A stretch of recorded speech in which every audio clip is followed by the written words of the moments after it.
Hello and welcome back to Big Mouth and welcome to the Big Mouth Daily Live. And yes, we are live. So on today's Big Mouth Daily, first of all, I want to debate who should direct the next Justice League movie. And then I've got a variety of articles from the entertainment industry to be getting on with as well. So a very good morning to you. Here in Cyprus, it's about 9:30 a.m, so it's 7:30 a.m. in the UK, so I know it's very, very early. Bobcat, hey Mickey. By the way, Bobcat, where are you from? Are you American? Are you British? Anyway, this morning, I am asking who should direct the next Justice League movie. And let me tell you what made me want to discuss this. Well, last night on the stream, someone said James Gunn should direct the next Justice League movie.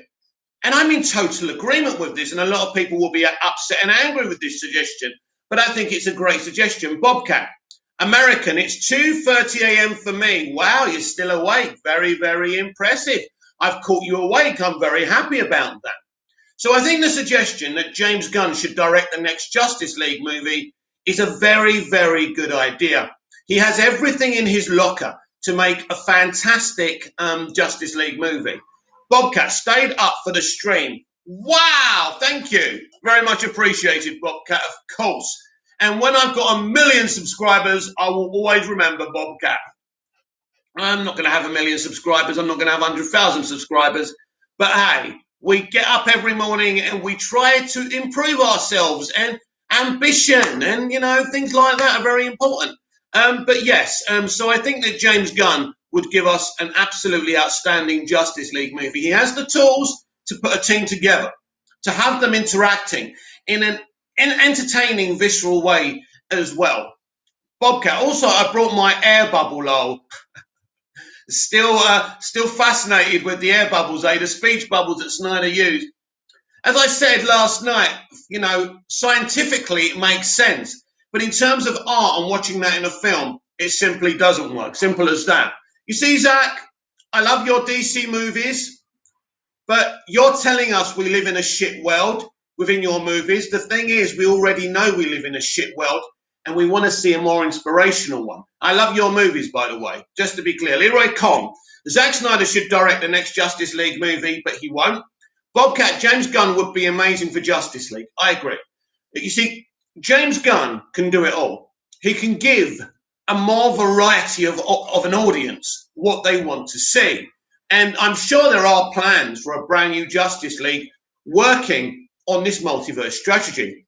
Bobcat, if Zack is out, that is which he most likely is. Designated pile driver. I don't know, man. There's a crazy story that needs to be told. Starting again would be lame at this point. Well, would it though? Would it be lame? I suppose it depends on your point of view. Now, don't get me wrong. If I heard right now on my device that Zack Snyder was doing another Justice League, would I be disappointed? No, I'll be fucking excited. But that's not going to happen. So I'm trying to live in the real world, right? So everyone keeps on telling us that we should look at these things within the real world. Well, let's look at this within the real world. Yeah, compared to what he was planning. So at the end of the day, I'm talking about a multiverse Justice League. This is the new plan, a multiverse Justice League, run by President Superman Calvin Ellis. That's what I'm talking about. I think this is their plan. And I think if you're looking for someone who can put a team of characters together, it's pretty good. Now, I think Snyder did a good job of the team interaction. I think he did a good job, not a fantastic job. And I think Whedon did a good job, not a fantastic job. One of the things that critics did say, and a lot of people said about Justice League, the interactions were pretty cool. And I think the interactions in Justice League are not that far away from the interactions between the Justice League in Zack Snyder's Justice League Snyder Cut. DC Films is dead without the Snyderverse. The Hamadaverse will fail. Thank you for that, Leroy. So, Bobcat, I made a meme since the last stream. I put a bubble over Jason Momoa's head, lol. You should post it to me on Twitter, @MoviesTVMag. Leroy Kong, it sounds like you are mocking Zack Snyder. I hope you're not talking to me. I'm not mocking anyone. I like Zack Snyder's movies, but I think it's been proven that Zack doesn't appeal to a broader audience. So this is why Warner Brothers are moving away from Zack, sadly. So we're trying to live in the real world here, right? So I'm not mocking anyone. I don't mock people. Well, unless I'm in that mood. But I'm not mocking Zack Snyder. But listen, you know, we are heading towards a multiverse Justice League, probably led by President Superman, Calvin Ellis. So I think if I think about all the directors and seeing I have seen a screen test of James Gunn's The Suicide Squad, you know, at the end of the day, I think he's the one with the tools to do this. And I mean, it's looking pretty certain that Gunn is not a fan of Disney anymore or the MCU. Look at his man, you know, the ex-wrestler who plays Drax, right? He's been mocking Marvel all over the place. I think I have an article with it. We'll read it later on. But Bobcat, I'm not mocking Zack. I love his films. I just like the Aquaman air bubble thing. Yeah, he's just having a laugh, Leroy. Do you remember a laugh? We all can't be serious all the time. And you know what? I think some of us in the Snyderverse fandom are a bit too serious and, you know, tunnel vision, and sometimes we just need to chill out a bit. But yeah, so I think that James Gunn would make a fabulous Justice League movie. And if we are heading for a multiverse Justice League, which, by the way, who actually said that it would be dumb? It would be dumb. Who said that? Yeah, it was designated pole driver to start again. Kurt, Manchester United fan, Australia Glazer out. Hello, bro. Hello, Kurt. Very good morning to you from sunny Cyprus. So it's not a case, well, it is a case of starting again. Bobcat, I make jokes with everything, not just Zack stuff. It's my personality, really, and that's fair enough. We're allowed to make jokes. That, you know, life's shit enough. You know, we can't just take everything seriously. So, listen, I'm very much in support of James Gunn doing the next Justice League. It doesn't mean James Gunn's going to do the next Justice League, but I think it's a reality. As I say, he's moving away from Disney and coming over to WB and Disney full time. So, you know, it looks like he's the man. He's even said there's another kind of DC kind of property he'd like to be involved with. Interesting. The reality is it's either going to be James Gunn or Andy Muschietti. We haven't seen what Andy can do with DC yet, and I'm looking forward to seeing the Flash movie to see what he can do with it. He's a director of great ability. There's no question about that. Both his It movies are very good. And it's funny that Grace Randolph hated It Chapter 2 as soon as she found out he was doing Flash. Not biased at all. Bobcat, I'd love him to do it. I think he'll move higher on the WB totem pole. I agree. That's what's going on here. And I think if he did a Justice League film, I think the broader audience would be very, very excited. And I'm really, really in the mood now for a multiverse Justice League. I think it's a very visionary idea. Different members of a Justice League from different Earths. I think that would be fantastic. And I think James Gunn would be the man. So apart from Zack Snyder and James Gunn, has anyone got any other suggestions for who you'd like to direct the Justice League movie? So, you know, if you're rewatching this video and you're not live right now, comment down below, like, share and subscribe. Tell me, apart from Zack Snyder and James Gunn, who would you like to direct the Justice League movie? Like I said before, though, I wish we could just get a little bit of everything. Bobcat, so do I, but we don't live in that world, unfortunately. You know what my theory is? That Zack got the opportunity to restore the Snyderverse over on HBO Max and rejected it because he wanted the keys to the whole kingdom. Bobcat, I watched Batman Returns tonight, though, and while Michelle is the best Catwoman there will ever be, yes, Michelle Pfeiffer is one of the best actors, not just female actresses. She's a woman of such ability, and she brought that insanity into it, and I think it worked. Some people, compare Wonder Woman 84's, what's her name? The female villain. Forgot her name now. Right, Cheetah, to Michelle Pfeiffer's portrayal. And you know what? No. No and no. Yes, it looks like Patty Jenkins tried to do a similar thing, but it didn't work. Michelle Pfeiffer's version and what Tim Burton did with that character did work. That's the difference. Billy, Manchester United fan from Australia and USC. Hello, Billy. Man United, shame we lost last night, understandable, playing a weakened side, all about beating Liverpool and maybe stopping them qualifying for the Champions League. Let's see what happens. Bobcat, Tim Burton Justice League. I like his comic book style, would be very, very interesting. The problem with Burton is, and I'd like him to work in kind of somewhere within the DC live action universe, is he's a bit like Snyder. He's like Marmite, you either like him or you don't. I think with James Gunn, he has a broader appeal. And I want to move forward now into DC movies that the broader audience can enjoy. I'm always going to have Zach's movies. I'd love Zach to create his own DC Elseworld, which would be part of the multiverse. That would be fun. But centrally speaking, you've got to have a broader appeal. And Gunn would be perfect. It would not surprise me if Gunn's already been offered a Justice League movie. And I hope it is a Justice League multiverse led by Calvin Ellis. I think that's the best idea, even if it is mine. Bobcat, I think Reeves will get his own Justice League, though, his own universe. Well, his Batman is operating within Earth 2. That's been said. That's official now. And he can do whatever he wants with that world. No one is interfering with that Earth. No other director. It's all his. He can appoint whoever he wants. So I think we will maybe see some HBO Max shows, more HBO Max shows, not just Gotham PD from his Earth 2, which is very exciting. So, yes, so no more other suggestions. Okay, so that's it. It's been decided. James Gunn should do a multiverse Justice League set of movies. Kurt, Manchester United fan, Australia glazes out. Congrats, Man City, won Premier League. Now respect, bro. I don't care. I don't care about Manchester City. They won it. Well done. I hope United can win it next year when fans are back in the stadiums, which would be a lot better. Bobcat, still want my DC Black Label Mad Love movie. You never know. Keep on hoping it may happen. So let's start with these articles. Now, as I say, I think there's only one or two DCEU ones, if that's what you're looking for. But we're looking at the broader spectrum on the Big Mouth Daily Live today. And this is the only negative review of Army of the Dead I have found. And it's from Molly Freeman and Screen Rant. Army of the Dead review. Zack Snyder's zombie heist film is big, dumb, and boring. Snyder's Army of the Dead delivers some compelling action and shocking visuals, but isn't clever or fun enough to be more than a shallow zombie flick. Wow, Molly's not holding back, is she? After making his feature-length directorial debut on the 2004 remake of George A. Romero's classic Dawn of the Dead, filmmaker Zack Snyder returns to the realm of zombie movies for his latest Army of the Dead.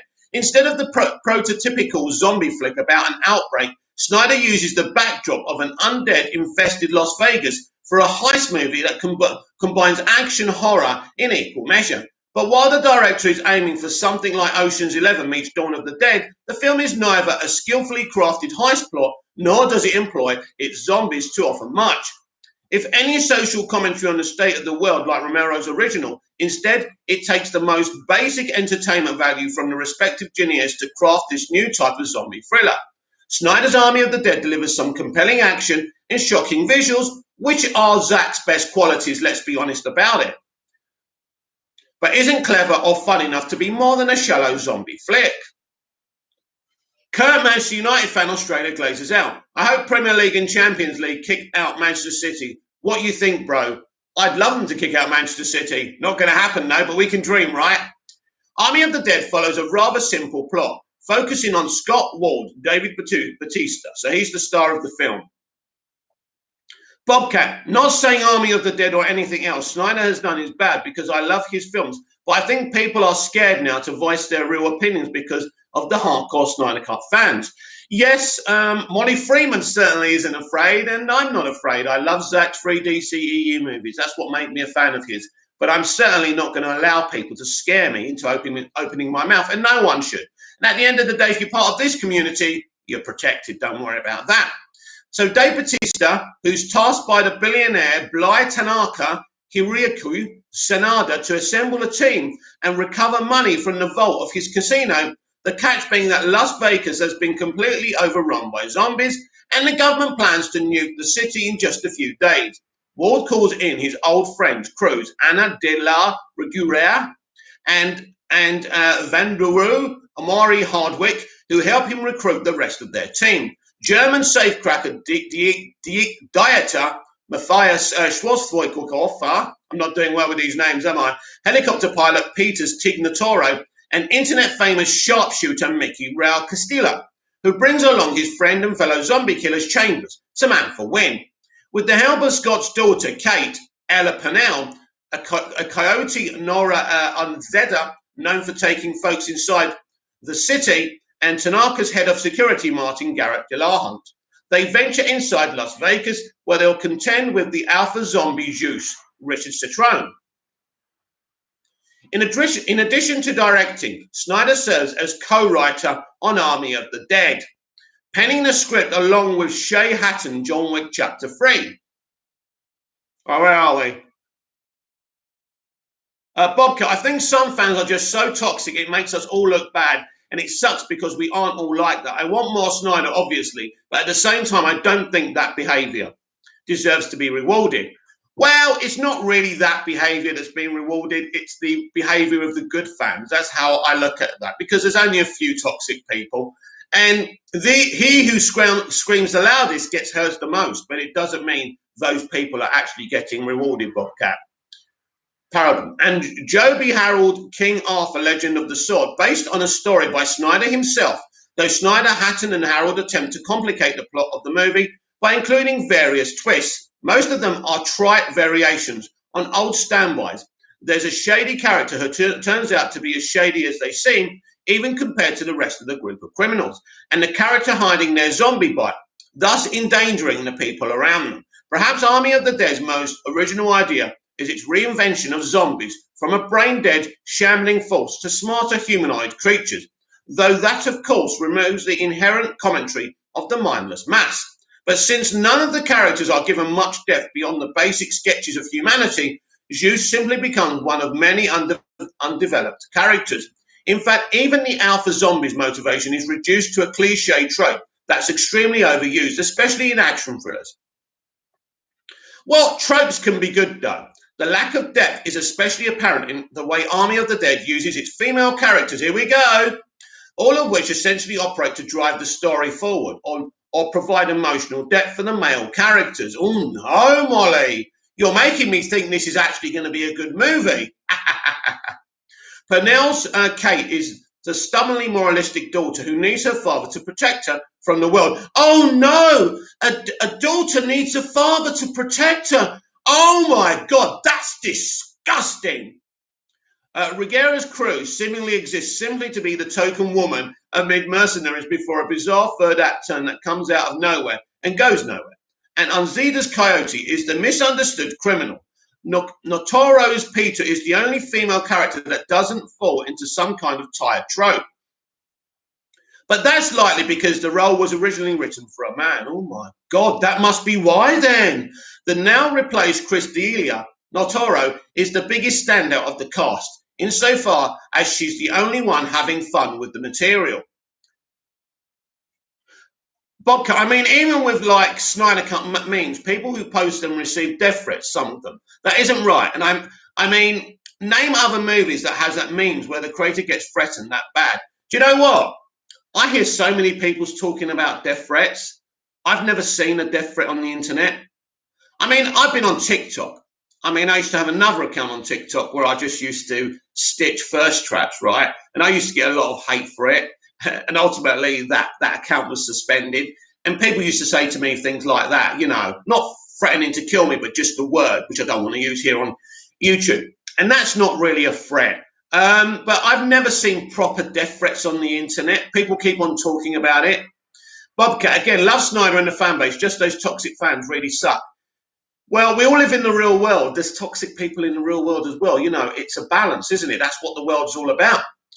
Though that means even if her addition to the film was seamless, it isn't. She'd still feel as if she's in a whole different movie. Though Schwarzweickhofer's Dieter is also meant to be comedic relief.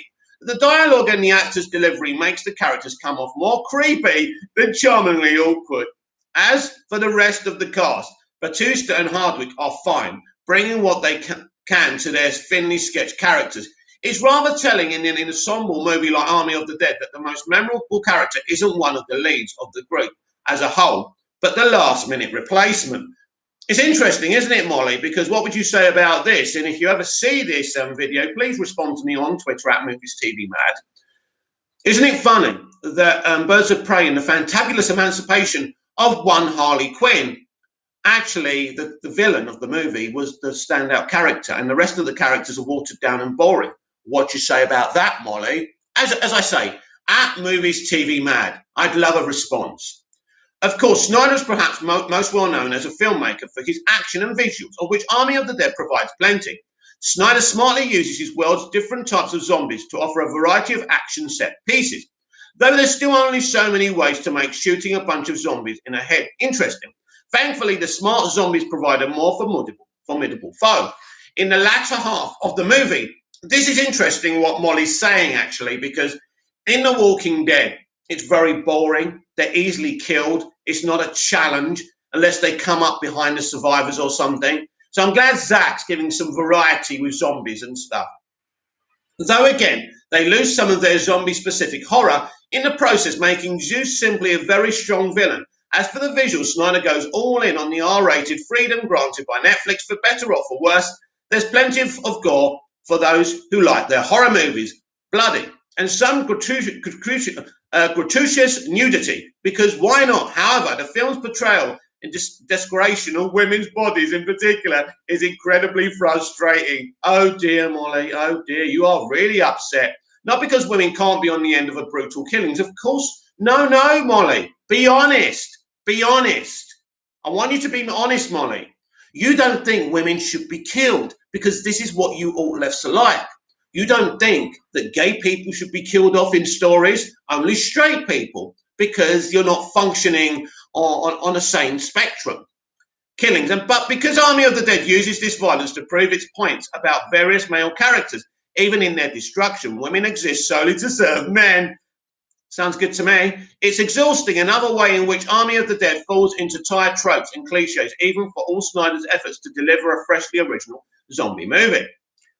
She keeps on going on about tropes, right? She keeps on going on about tropes. She's probably talking about 80s tropes when films were better and more entertaining, when people didn't care how people were represented, how certain groups were represented, and just made an entertaining action flick. This film is clearly an awesome action flick, and character development is not important in a film like this. It is about the action. It is about killing the zombies, right? That's all people care about. So the stuff you're bringing it down about is irrelevant. Now, women being there for men, to serve the male characters. Obviously, I was joking when I said that's a good thing.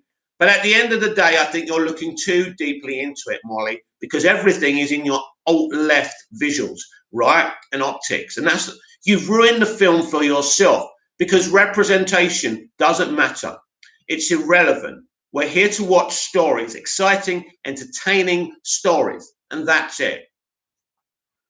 There will be those that enjoy Snyder's return to zombie fare with Army of the Dead. The filmmaker has proven to have devoted fan base who find value in his work, and they'll likely enjoy his latest release. And even some who aren't major fans of Snyder may find some entertainment in the popcorn-style action and horror of Army of the Dead, though others may find it find it to be a bland, humorless addition to the genre. Well, I've been told it's got a lot of humor in it, Molly. As such fans of Snyder's work will no doubt want to check out Army of the Dead, and those intrigued by the premise may want to give it a shot. But Army of the Dead is by no means a much-watched zombie or heist movie, and folks uninterested in this film would be fine to skip it.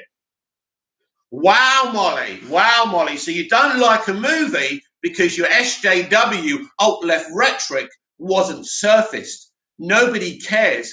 Now, in the trailers, Molly, and you've seen the film and I haven't, to be fair, right, it looks like these women are very independent, strong women. They're even allowed to hold guns. Wow. So I will make my mind up if these women are serviced properly or if they're just tropes. But sometimes, by the way, tropes can be good. Tropes in a review are used as a negative. But if we've got a classic 80s style action flick here with zombies, bring it fucking on. Because I'm fed up of the unremarkable 21st century era of entertainment. Right, where are we? Bobcat, here's my thing. The Snyderverse is amazing, but we aren't getting it, sadly. Maybe cameos, but that's it. People can tweet and hashtag us, as I do, but the hate isn't necessary. Again, it's just some fans. Exactly, it's just some fans. Just got to ignore it. I've said, in my life, in, the pretend realm we're in now, social media, in my real life, I've had hate. And I've learned to shrug my shoulders and get on with it. We've got to learn. We've got to learn not to be infected by the hate, but be infected by the love.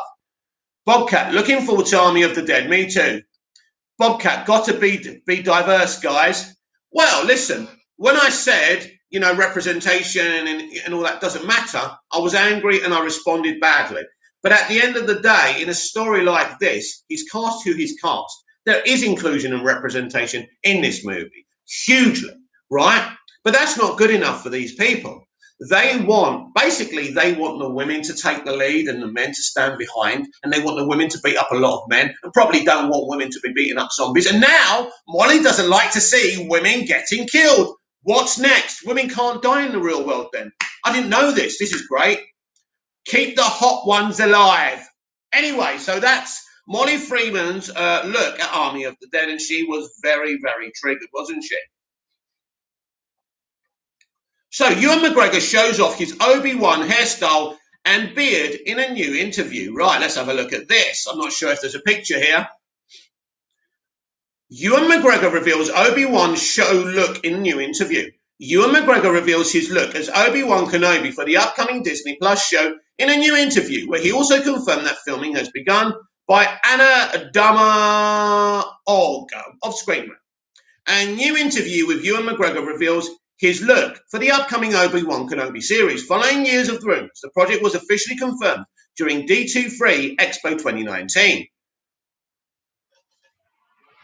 Bobcat, we need all the diversity, guys. I'm sorry, but letting diverse characters die with normal people is equal, exactly. However, due to several factors, including the coronavirus pandemic, filming has just begun, while the release date has not been announced. Initially conceived as a movie, the project was eventually reworked to be a series on Disney+. Not much is known about its plot specifics at this point, but it's been revealed by Lucasfilm that the show will take place 10 years after Star Wars Episode 3, Revenge of the Sith, the best Star Wars movie, by the way. It will also mark the return of Hayden Christensen as Darth Vader for his rematch with the titular character. More recently, the extended cast of the Obi-Wan Kenobi series has been announced, which includes Moses Ingram, Joel Egerton, Bonnie Piesse, Kumanji Nwaji, Indira Varma, Rupert Friend, O'Shea Jackson Jr., Sung Kang, Simone Kessel, Benny Safdie, and Maya Erskine. Aside from Edgerton and Piesse, who will be reprising their prequel roles as Uncle Owen and Aunt Beru Lars, it's uncertain who the rest of the actors will be playing.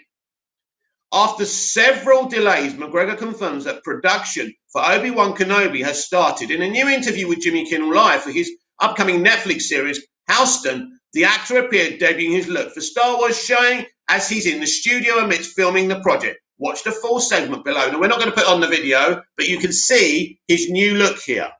Look at that. That's his new look. His beard looks pretty awesome, right? Bobcat, I swear the media annoys me. Yeah, the media are just shit stirrers. Just call them the shit stirrers. Don't call them the media. The look isn't that far from what Obi-Wan looked like in Revenge of the Sith, albeit a slightly longer hair and bushier facial hair. This is assuming that McGregor won't be sitting in the makeup chair long, and this would pretty much be how he would look in the series, which will more likely be the case. Since it's just been a decade after his last outing as the Jedi Master in terms of Star Wars canon, keeping his appearance closer to McGregor's prequel get-up than Sir Alec Guinness's fits in with where the upcoming Disney Plus series lands in the space opera's timeline. Unfortunately, McGregor didn't reveal anything plot-specific in the interview, although he did confirm that his character will have different clothes from the last time he was seen. It's curious, however, how much different it will be, considering that in the original Star Wars film, Guinness was wearing a very similar ensemble from the version of the character from the prequels. Whatever the case may be, one thing is for sure, fans will be anticipating the official first look for the Obi-Wan Kenobi series. Yeah, I can't wait for this. This is going to be awesome. I hope they don't mess this up. If it's anything like the High Republic, no thanks. They had a gay Rock being sexual. Like, what the heck is this? Is this Star Wars or media? The graphic novel. Bobcat, stop putting diversity before a good story. That's simple. Yeah, these people are rather insane and they want to pretend that they care about these groups of people, but they don't. They've probably never even met gay people or people from the LGBTQ community or many minorities. They live in their rich, wealthy, privileged backgrounds. But this is the problem. This is where we are. These people are fascist, but hopefully there's freedom to this. I don't even know who's running this show. That'd be interesting to find out. But fingers crossed they don't make a mess of this because, they know now. Disney now know there is no room to maneuver. It's like the DCEU and WB. There is no wiggle room now. Has to be a success. Andy Serkis explains why Woody Harrelson's hair is different in Venom 2. We wanted to give a sense that he's been in there for some time and that he's gone through various changes. So let's take a look at that.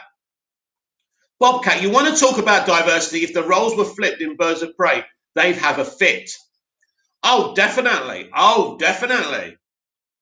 Why Woody Harrelson's hair is different in Venom 2. Woody Harrelson's Venom, Let There Be Carnage character looks different from his appearance in the first film, and director Andy Serkis explains why.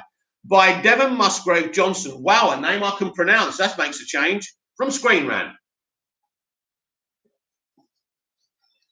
Venom, Let There Be Carnage director Andy Serkis explains the new look for Woody Harrelson's Cletus Cassidy, aka Carnage. The character was introduced in a mid-credits scene for the movie Venom, which hit theaters in 2018. Now that a trailer for the sequel Venom, Let There Be Carnage has finally dropped, anticipation is even higher for the follow-up. The sequel was originally supposed to be released in 2020, but was delayed due to the coronavirus outbreak. Now Venom, Let There Be Carnage is set to premiere this September. The film will take place over a year after the events of the Venom. Venom stars Tom Hardy as Eddie Brock, a down-on-his-luck journalist who becomes bonded to the titular symbiote Venom and eventually teams up with the creature to help protect the Earth. Harrelson's Cletus Cassidy only appears in a mid-credit scene, but in that scene his character is set up to be the main antagonist of the sequel. The scene sees Brock going to visit San Quentin prison in order to interview serial killer Cletus Cassidy, referred to as Red, by one of the guards. Cassidy's unkept red curls nearly cover his eyes as he says, "When I get out of here, and I will, there's gonna be carnage. Can't wait for that." Bobcat, pulling an all-nighter for the stream. Got to get up for work in 3 hours, but got to support my guy. Thank you very much, Bobcat. But I hope you don't lose your job because of me. In Venom, Let There Be Carnage, Cassidy has a much different look. The killer no longer dons a straight jacket and untamed curls, but instead appears in a blue prison uniform with shorter, more clean-cut hair, which is odd. Why would you have clean-cut hair in prison? Anyway, that is odd. The trailer also goes on to show Cassidy as the subject of human experimentation, before finally revealing him in his symbiote form. Speaking with IGN, Serkis opened up about why they changed Harrelson's appearance. We wanted to give a sense that he's been in there for some time and that he's gone through various changes so that we could really see what's going on with the darkness of the character. Okay, fair enough, I'm all right. Bobcat, Carnage looks awesome. He does, I can't wait. In this trailer breakdown, Serkis also goes on to explain the similarities between Brock and Cassidy. Aside from obvious fact that they both end up bonded to an alien symbiote, Serkis explains that both Brock and Cassidy had strange upbringings and relationships with their families and therefore an inherent loneliness that they both recognize in each other. Sanderjan review, Zack Snyder, J.J. Abrams, James Gunn. Fair enough. Well, J.J. Abrams is the one I should have said because I did say apart from Zack Snyder and James Gunn. But yeah, J.J. Abrams, interesting, but I would go for James Gunn. Anyway, where was I? In the mid-credit scene where Cassidy's first appears, it's even made clear that he will only talk to Brock. It's possible that Cassidy's new look also mirrors the way that Brock presents himself, with a short, basic haircut that complements his overall messy but manageable look. There is also the possibility that the shorter hair is simply the way Cassidy prefers to keep it, in one of many blink and you'll miss it hidden details of the trailer. A copy of the Daily Bugle shows an image of Cassidy's mugshot, with his hair looking much shorter and straighter than it was in Venom.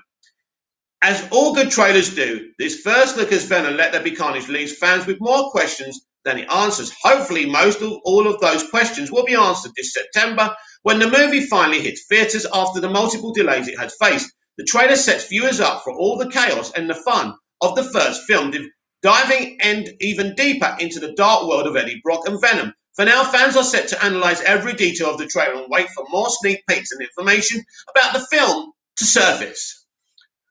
Bobka, I have to say, out of everything MCU and all, I think Venom 2 is the film I'm most excited for. Wow.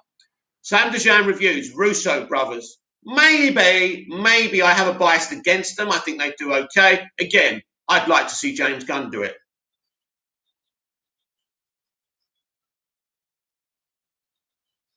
So we're back to Ewan McGregor and the Obi-Wan series. Bobcat, love you do stuff live. No, so much more interactive. Yeah, absolutely, Bobcat. It is more interactive and exciting. Ewan McGregor teases secret Obi-Wan Kenobi actor he's never acted with. Last week, Ewan McGregor shot what he describes as a very special scene for Obi-Wan Kenobi, where he acted opposite someone he's never worked with, by Rachel Abernathy of Screen Rant.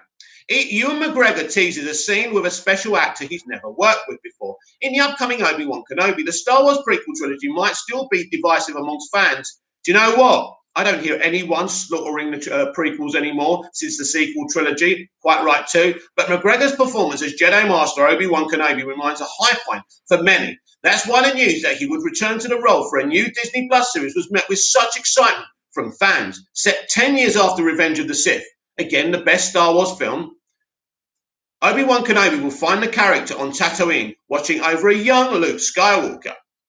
McGregor won't be the only familiar face from the Star Wars prequels appearing on Obi-Wan Kenobi, as Joel Edgerton and Bonnie Piesse will be back as Luke's aunt and uncle Owen and Beru. Perhaps most excitingly, Hayden Christensen will reprise his Darth Vader role for the series. Beyond that, Obi-Wan Kenobi will be filled with newcomers to the franchise, including, I'm not going to read these names out again because I can't bloody read them.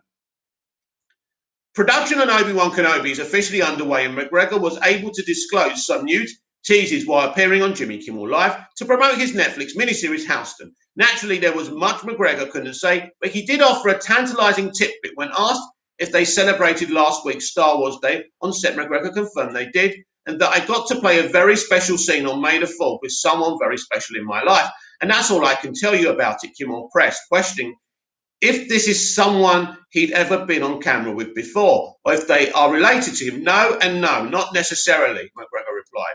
Interesting. Before fans get too excited, this mystery actor could be someone who has already announced to be part of Obi-Wan Kenobi, and McGregor might just be keeping their identity a secret to avoid spoilers for the plot. Even if it isn't someone who has been announced, it's better to not assume it's a big name cameo. Paul Bettany gave a similar tease about WandaVision, hyping up a secret actor he never worked with before and had great chemistry with. In the end, said secret performer ended up being Bettany himself, with him playing both Vision and White Vision. So it was an interesting tease, but we got the wrong impression, didn't we? And I think he realised that, and the studio realised that. This isn't to say McGregor is going to end up playing opposite himself. However, it's always better to approach these kind of teases with some caution. WandaVision was met with wild theories that proved to be incorrect, which led to some disappointment among audiences. It will be exciting to see who Obi-Wan Kenobi's mystery person is, but in order to avoid being let down, it might be best to keep the theories relatively small. Yeah, that's a good idea. Bobcat, I think you could be the next Grace, but 100% unbiased. I don't know if I want to be the next Grace. I wouldn't mind her followers and fame. Yeah, that'd be quite cool. She can keep the hatred, though. Anyway, so that's Star Wars. So there's a mystery person that Ewan was teasing. He had a lightsaber fight with on May the 4th. So reviews for Zack Snyder's Army of the Dead are in. Check out what the critics had to say. So this is just basically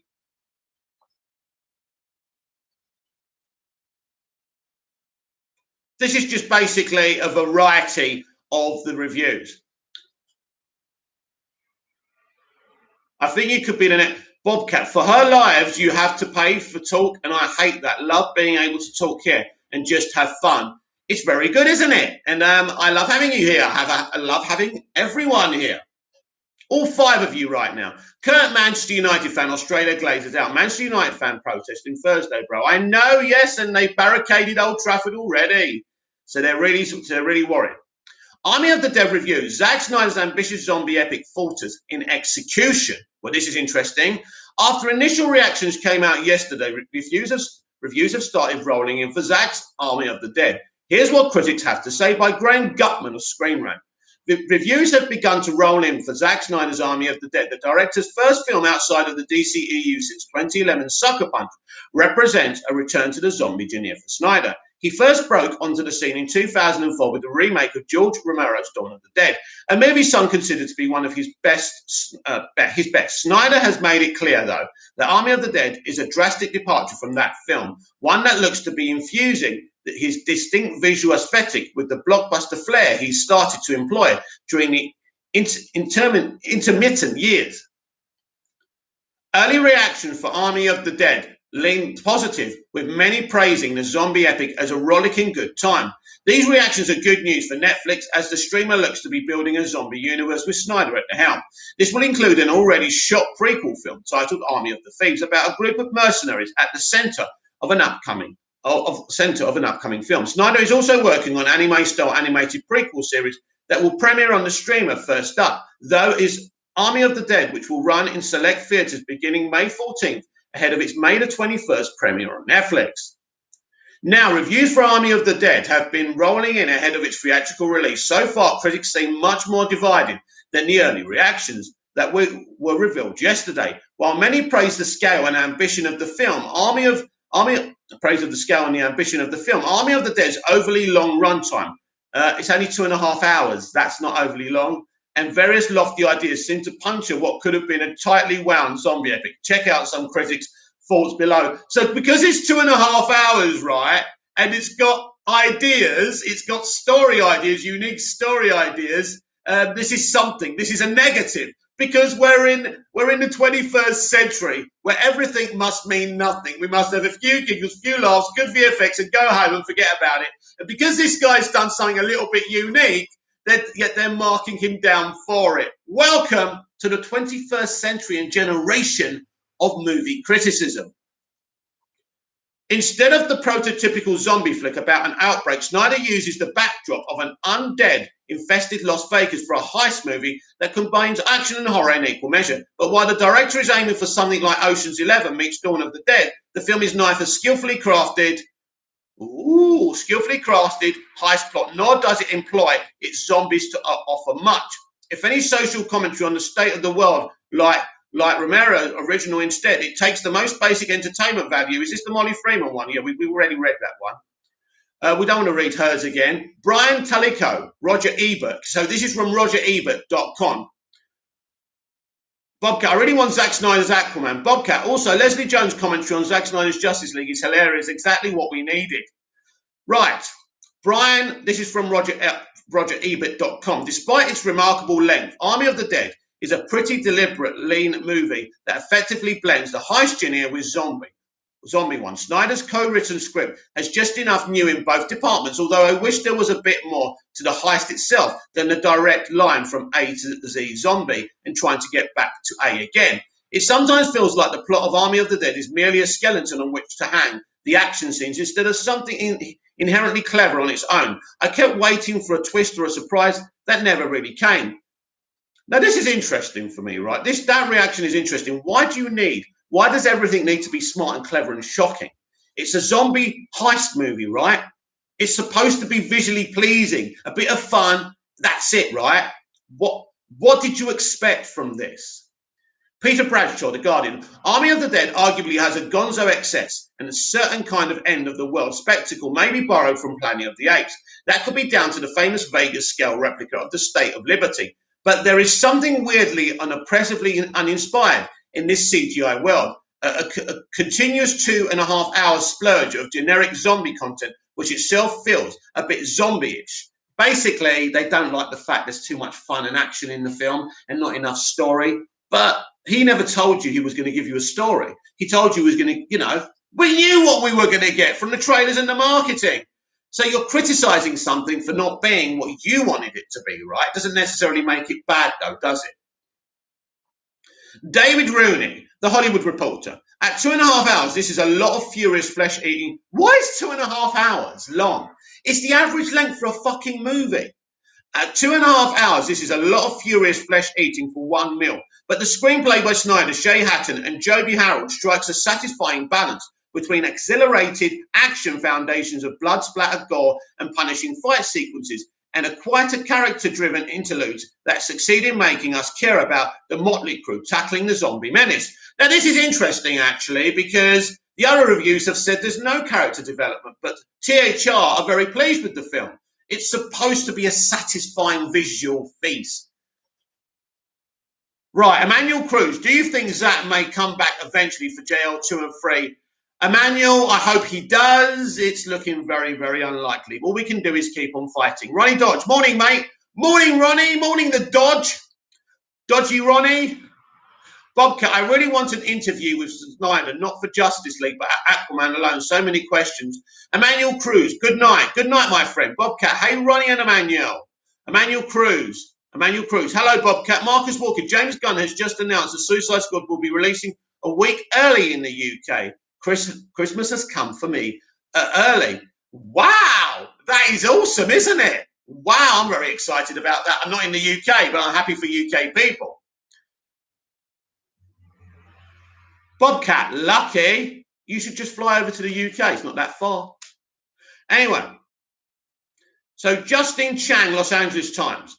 It'd be overstating the movie's qualities to call it a return to Dawn of the Dead basics for Snyder. Given its more elaborate zombie mythology, its inflated budget and running time, but in contrast with the heavy, self-admiring Sheena has weighed down Snyder's imagery since 300. The filmmaking here feels nimbler, grittier, and more energized. So that's not a bad review. We got Bilgi Elbiri Vulture, Army of the Dead, which let me reiterate, is a Vegas heist flick set during a zombie apocalypse. Should be a lot more fun than it is. Ooh. Or maybe more accurately, it should be as fun in the middle towards the end as it is at the beginning. It starts off great, but then it goes on and on and on and takes itself even more seriously at each turn. Ooh, seriously? We can't do that now, can we? Welcome to Modern Day Critics. James Graham, Games Radar. Army of the Dead is too long. While still leaving much unexplained, animated series Army of the Dead, Las Vegas, and prequel movie Army of Thieves will take care of that. It only touches upon the intriguing idea of the government using zombie plague to strip away civil liberties. But it's plenty fun, whether changing up the established rules of the Z movie or offering set pieces gung-ho in slow-mo, choreographed to covers of Elvis, Viva Las Vegas, The Doors, and an acoustic version of the Cranberries' Zombie. Heather Wixon, Daily Dead. And even though I think that Army of the Dead could have probably used one more pass on its script, that would have really benefited Snyder's ambitious vision. That's on display here. There are still plenty of aspects that work well in Army of the Dead, making it an engrossing and truly unexpected thrill ride that dares to mix things up with the tried and true zombie formula we're all too familiar with these days. Abiad Zaid, geek culture. In all, Army of the Dead is a breath of fresh air. This overdone zombie engineer needs beautifully presenting new ideas and great acting by Dave Bautista all at once with an incredible soundtrack. This zombie movie is as good as it gets, and we can't wait to see the prequel and animated series up next.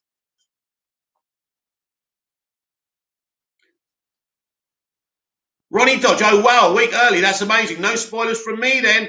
Bobcat, I hope he does it for everyone else so I will be in a good mood the rest of the week. That's Bobcat. Marcus Walker, it's really bizarre. I can't think of another huge film like this being released an entire 7 days early for a small island, lol. Although it's not really a small island, is it though? There's a few million people to service. Bobcat, does that mean I have to avoid live for a whole week? Don't you dare. Ronnie Dodge, I won't say anything about the movie, so don't worry, guys. Right. Hannah Strong, Little White Lies. It's a shame that Army of the Dead falls so flat because the concept of a zombie heist movie is undeniably intriguing, particularly at a time when we all need a little escapism. It's not even that zombie films can't be political. Romero's filmography attests to that. But if you are aiming to make a statement, then mere glancing in the direction of social injustice isn't going to cut it. Snyder's enthusiasm always comes across in interviews, but it rarely translates to the screen. An Army of the Dead ends up as a bloated jumble of slow-mo violence and misjudged attempts at an emotional renaissance. In other words, I never liked Zack Snyder's style anyway. I was never going to like this film. So my review and my opinions are pointless for you who are trying to make your minds up whether you're going to watch it or not. So moving on. Courtney Howard, Fresh Fiction. Snyder and company may not have delivered a perfect film or even one on par with his whatever that is. What's that bloody word? Unassailable killer remake Dawn of the Dead, but it's entertaining enough, featuring great skills, kills, and solid, vulnerable performance from a talented leading man, deserving of a longer time basking in the spotlight. Alonso Duradi, The Rat. There's enough gore, mayhem, and decay in Army of the Dead to make for a satisfying zombie movie experience, and while it's the best film Snyder has made since The Last of the Dead, it's also one that continually hints at the more satisfying work it might have been. The director goes all in on spectacle, but his script is a pair of phrase. Look, I think we can be honest and say that Zack's not the best screenwriter. He's not. And maybe he would even admit that. I think his talents and gifts are with directing, with the visuals. He shouldn't really be allowed to actually write stuff, in my opinion. John Nugent, Empire Magazine. Bobcat, thanks, Ronnie. Bobcat, I've got to check this out now. Be right back. Marcus Walker, I'm really happy for Dave Bautista getting a lead role. Bobcat, interesting. James also said almost every character in the Suicide Squad dies. I bet you're a bit confused now then, aren't you? So that's really big news. Let me just interrupt what I'm reading here. So James Gunn's The Suicide Squad, thanks to the people in the live, nothing to do with me, because I'm not even a journalist anyway, so that's my excuse, basically has said, and I think he was answering questions on Instagram, and I did check a few out quickly, but they do soon pass quickly. It's not easy to read his answers. But basically, he has said that his Suicide Squad movie will release a week earlier in the UK. So if you're in the UK, be sure to check it out as soon as it's released, because you're going to get a chance to see the theatrical version before the rest of us. So exciting news. The first film, post-Snyder in the DCEU, and I'm very excited for everyone to see it. So Army of the Dead is best when Snyder leans into the fun and allows himself moments of pure silliness. When he aims for more emotional territory, like the rather trite guilt to redemption arc between Scott and his estranged daughter, played capably by Ella Purnell, we start to feel the weight of that running time. Drilled down, there's not much going on under the bonnet either, as in his take on Dawn. The satirically edge of Romero's zombies has been blunted, but when the bullets start flying and zombie flesh starts exploding, it feels like Snyder is doing exactly what he wants, and that early 2004 promise comes right back into focus. AA Down AV Club. In a way, this B movie on an A budget gets closer to the values of George Romero, the godfather of zombie cinema, than Snyder's actual hyper-adrenalized remake of Romero's masterpiece, turning Vegas into a fallen kingdom. Its tower of glamour and vice emptied out, at least superficially recalls the satiric function of the multi-tied shopping mall of Dawn of the Dead, and even if Snyder doesn't pull hard enough on that thread. Eric Cole, IndieWire.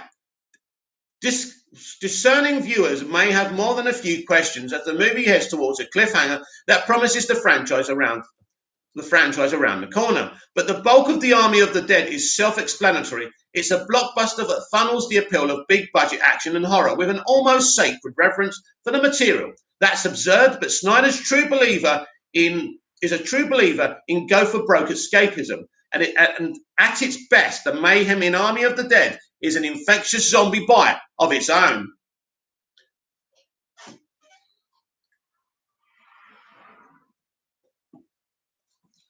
All right, Mickey. Bobcat. All right, Mickey, better get some sleep before work. I'll be here for the next live, as usually. Love talking with you all. Night, everyone. Hope you have a blessed day or night. Thank you, Bobcat. Bobcat, also leave a like, guys. Thank you, Bobcat. And you should all do that, by the way. Marcus Walker, see you, Bobcat. Ronnie Dodge, did you see the aerial shot of Wayne Manor with the smoke? I did. I saw it this morning. That seems like a lot of bloody smoke, doesn't it? It's awesome.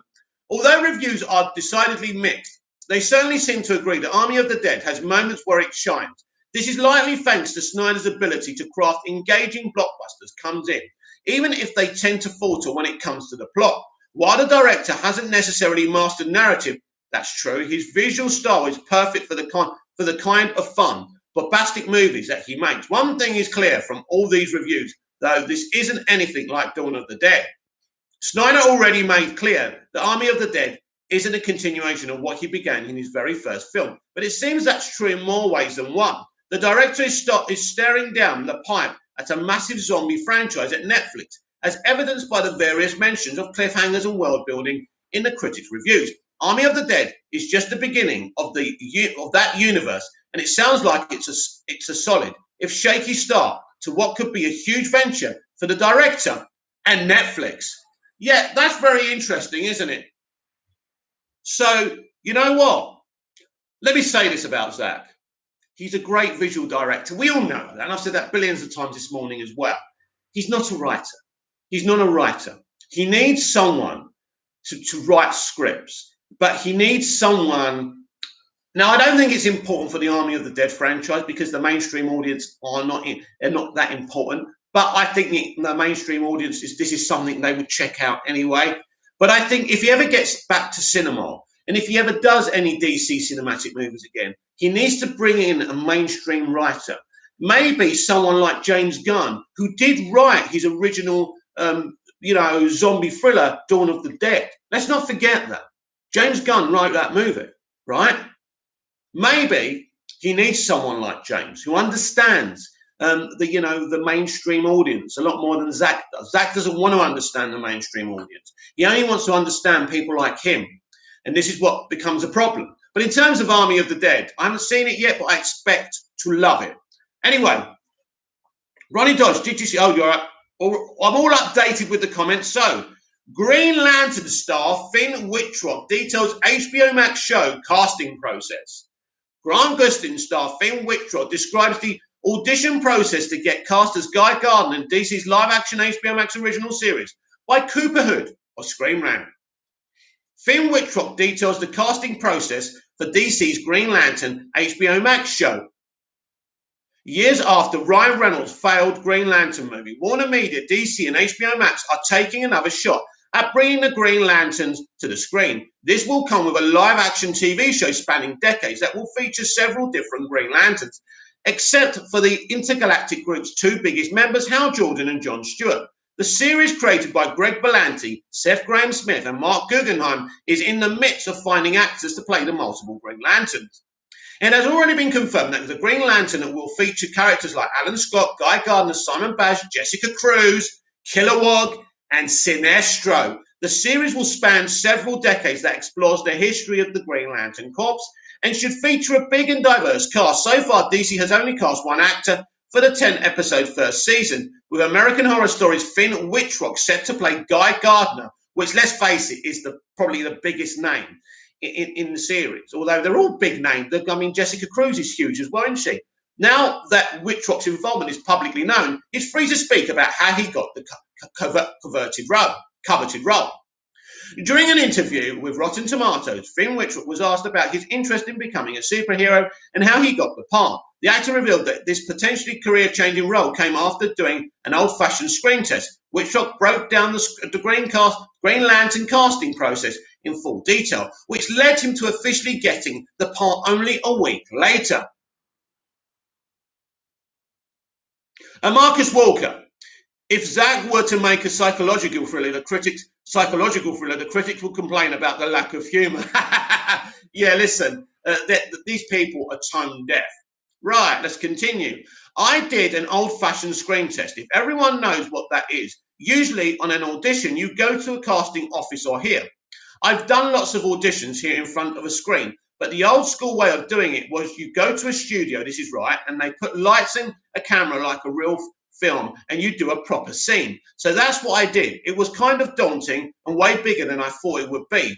Vicky Thomas, who's this casting director, who I was always a little not scared of, but an impressive woman. She sat on this dolly as they pushed into my face on this little stool and read with me. She has a special place in my heart. Then, like a week later, I found out I got it, so it was very cool. I was very thankful.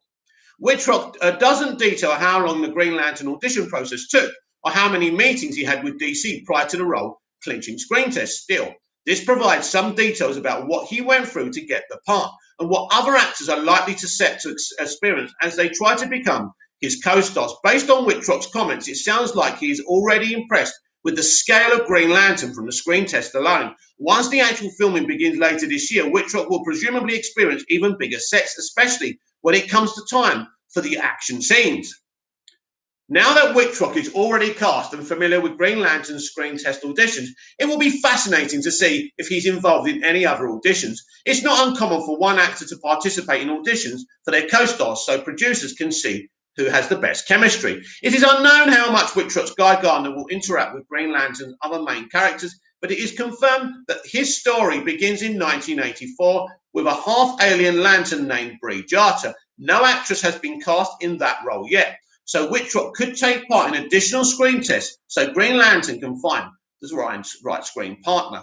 So what is the what's good about Seth Grahame-Smith and Mark Guggenheim doing this on HBO Max? This means this is not like a CW show where Guggenheim was penning a lot of stuff. This is HBO Max, which means there'll be a freedom of creativity. They can do whatever they want with this. And these are comic book guys. That's important. So I think this Green Lantern show is very exciting. And if you're a DC fan, but especially a Green Lantern fan, get hyped because this is going to be amazing. And moving forward in DC live action, I'm very hyped and very excited.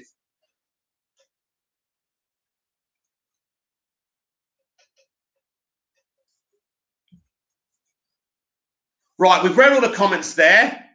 So now let's continue.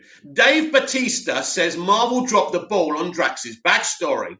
Dave Bautista believes that the character of Drax the Destroyer had a lot more to give than laughs, hinting at the character's unexplored backstory. But isn't this the problem with Feige's MCU anyway? But it's amazing that this actor, look, if this actor's speaking out, he's speaking to James Gunn as well. Obviously, Gunn wasn't allowed to go down the darker elements of this character. And Gunn's not happy with the MCU or Disney, even though he's doing this last Guardians movie. He's done with them after this film. And I'm so happy. Because he's coming back to DC. That excites me. Dave Bautista thinks Marvel dropped the ball with the backstory for his Guardians of the Galaxy character. Drax the Destroyer. Bautista has appeared in four MCU films so far, including both Guardians films and Avengers Infinity War and Endgame. With one more slated appearance, Bautista has hinted that Guardians of the Galaxy Volume 3 will be Drax's last, something that director James Gunn has said he would support. Most casual MCU fans know Drax as the comedic relief in Guardians of the Galaxy and during his appearances in Infinity War and Endgame. But his backstory is just as interesting, touched on briefly in the aforementioned films. Fans come to learn that Drax's family is one of Thanos' main victims. In fact, Drax even gets a chance to confront Thanos in Infinity War before the Titans subdues him while using the Reality Stone. Unfortunately, this is as close as Drax gets to vengeance before that emotional story is left on the cutting room floor. Bautista sees this as a missed opportunity as he explains to Collider that he thinks Marvel missed out on exploring the emotional side of Drax. I agree. While the actor is appreciative of everything the role did for his career, he says he would have welcomed the chance to explore the backstory of his character in a way that lended itself to a satisfying arc. Bautista doesn't think that the opportunity will arise again to explore his character in this way, but he's excited to finish out Drax's story in Guardians of the Galaxy Volume 3, nonetheless. So he's probably one of the characters who's going to die in Volume 3. So this is what he had to say. That role changed the trajectory of my life. It's always going to be special to me. Now that I'm 4 films in, I really wish they would have invested more in Drax, personally, because I think Drax has more of a story to tell. I think Drax has a really interesting backstory, which they dropped the ball on. That's no dig on Marvel. They have their slate. I know what they're focused on. That's what they have slated out. But man, I think they really missed the ball on Drax. He has such a great backstory. Selfishly, as a performer, that would have given me the opportunity to show different sides of Drax, emotionally and physically as well. Because if you notice, Drax, although he looks like a badass, you look at him and he looks terrifying, but Drax gets his ass kicked more than any other Marvel character. The whole Destroyer thing, they just threw that out the window. People just fell so in love with the comedic side of Drax, they tapped into that. They then tapped into it more, and they really dug a hole into it. But we missed a huge boat on the character, and I don't think it'll ever come back around. But I'm really just looking forward to finishing out this whole journey. So this is very, very interesting. Marcus Walker, I think Mark Strong needs another shot at Sinestro. He was probably the best thing about the original Ryan Reynolds movie. I'd love to see him back. And of course, with the multiverse, he can play more than one character. Of course, he's also playing Dr. Sivana in Shazam, so I expect him to return as well. But it's the multiverse, isn't it? Batista isn't wrong in his assertions. Drax's story would have been a perfect one to explore during the culmination of the Infinity Saga. Unfortunately, the pitfalls of such a massive franchise mean characters like Drax ultimately fall to the wayside in service of larger story. Marvel did not necessarily make a mistake in exploring Gamora and Nebula's relationship to Thanos, as their connection to the Titan is much more prominent than Drax's, but it does show that such an expansive cast can ultimately lead to pivotal emotional plots being left out. Fortunately, as Batista says, Drax's story isn't over just yet, and neither is the actors. In fact, Batista is only beginning to really receive the recognition he rightfully deserves on top of his leading role in the upcoming Zack Snyder film Army of the Dead. Batista was just cast in Knives Out 2, opposite Daniel Craig and Edward Norton. It's clear that Guardians of the Galaxy and the character of Drax will always have a special place in Batista's heart. But luckily, that role seems to only have brought forth more opportunities for the actor. Let me tell you why they didn't delve into the deeper art of it. Let's have a look at this. Let's just click onto that. Right, yeah. The reason they didn't delve into the darker elements of the character and that his family had killed and into that, because this is the MCU. They're not interested in dark stuff like that. Yeah, they did Gamora's backstory with Thanos and everything, but it's part of Infinity War, right? And they'll move away from her darker elements, slowly but surely. They're not interested in all that. They have a mainstream audience to service, and that's all they're interested in. That's why they're successful, and that's the reasons they didn't service him. But he's not overly happy with them anyway. We heard what he said when they sacked James Gunn. He was not pleased at all. They're all going. After that third movie, it is over for Guardians. Now, they may bring somebody else to do it, but why waste your time, right? I mean, he may kill all of them off in that film. That'd be interesting. Then they'll have to create new versions. That would be very, very intriguing to me. Anyway, next article. Why Godzilla laughs in Godzilla vs. Kong. His out-of-character moment explained. Godzilla appears to laugh in one scene in Godzilla vs. Kong. Here's why it was worked into the movie and how it works in the Monsterverse by Nicholas Raymond of Screen Rant.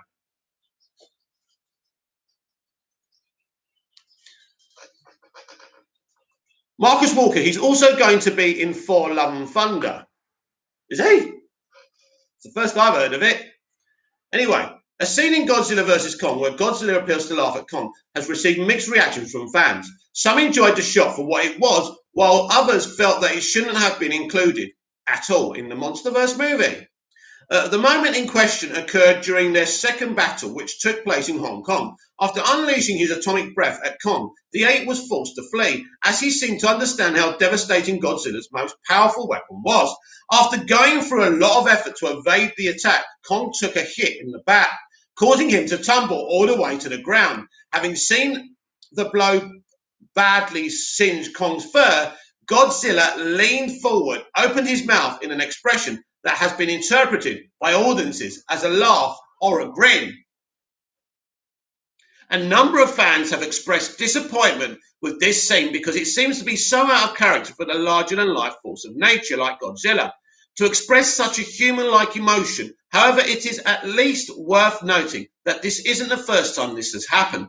Godzilla has laughed in some of Toho's Shell series films, such as Ghidorah, the three-headed monster, of course. Godzilla laughing in a kid-friendly Toho film from the 1960s doesn't exactly justify him doing it in the Monsterverse, which has a much more serious tone.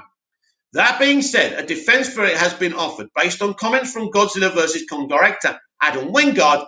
Toho shares the opinion of those who feel that Godzilla should never emote like a human.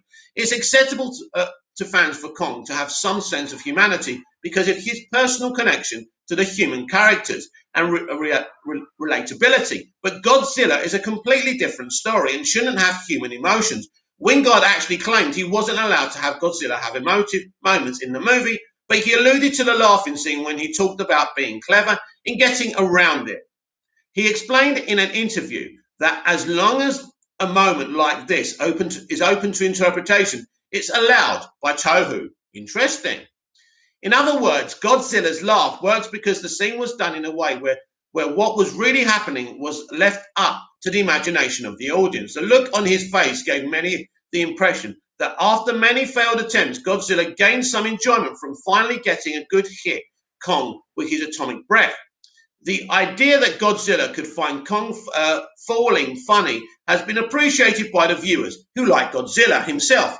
We're looking forward to seeing him at last get his chance to blast Kong out of the air. But since it wasn't made 100% clear by the way the shot was framed, those who feel that humor doesn't suit Godzilla in any situation, they can interpret it to mean nothing at all.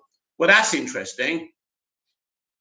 Very interesting. Should Godzilla smile? Should he laugh? I think diehard fans will say no. I'm not a diehard fan. I think it's an interesting moment. It's not a big deal for me. The Venom Let There Be Carnage trailer offers a first look at Naomie Harris as Shrek, a classic Marvel villain with some very noisy powers.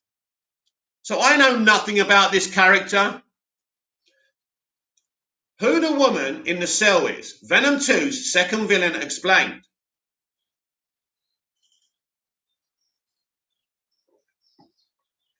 Who the woman in the cell is.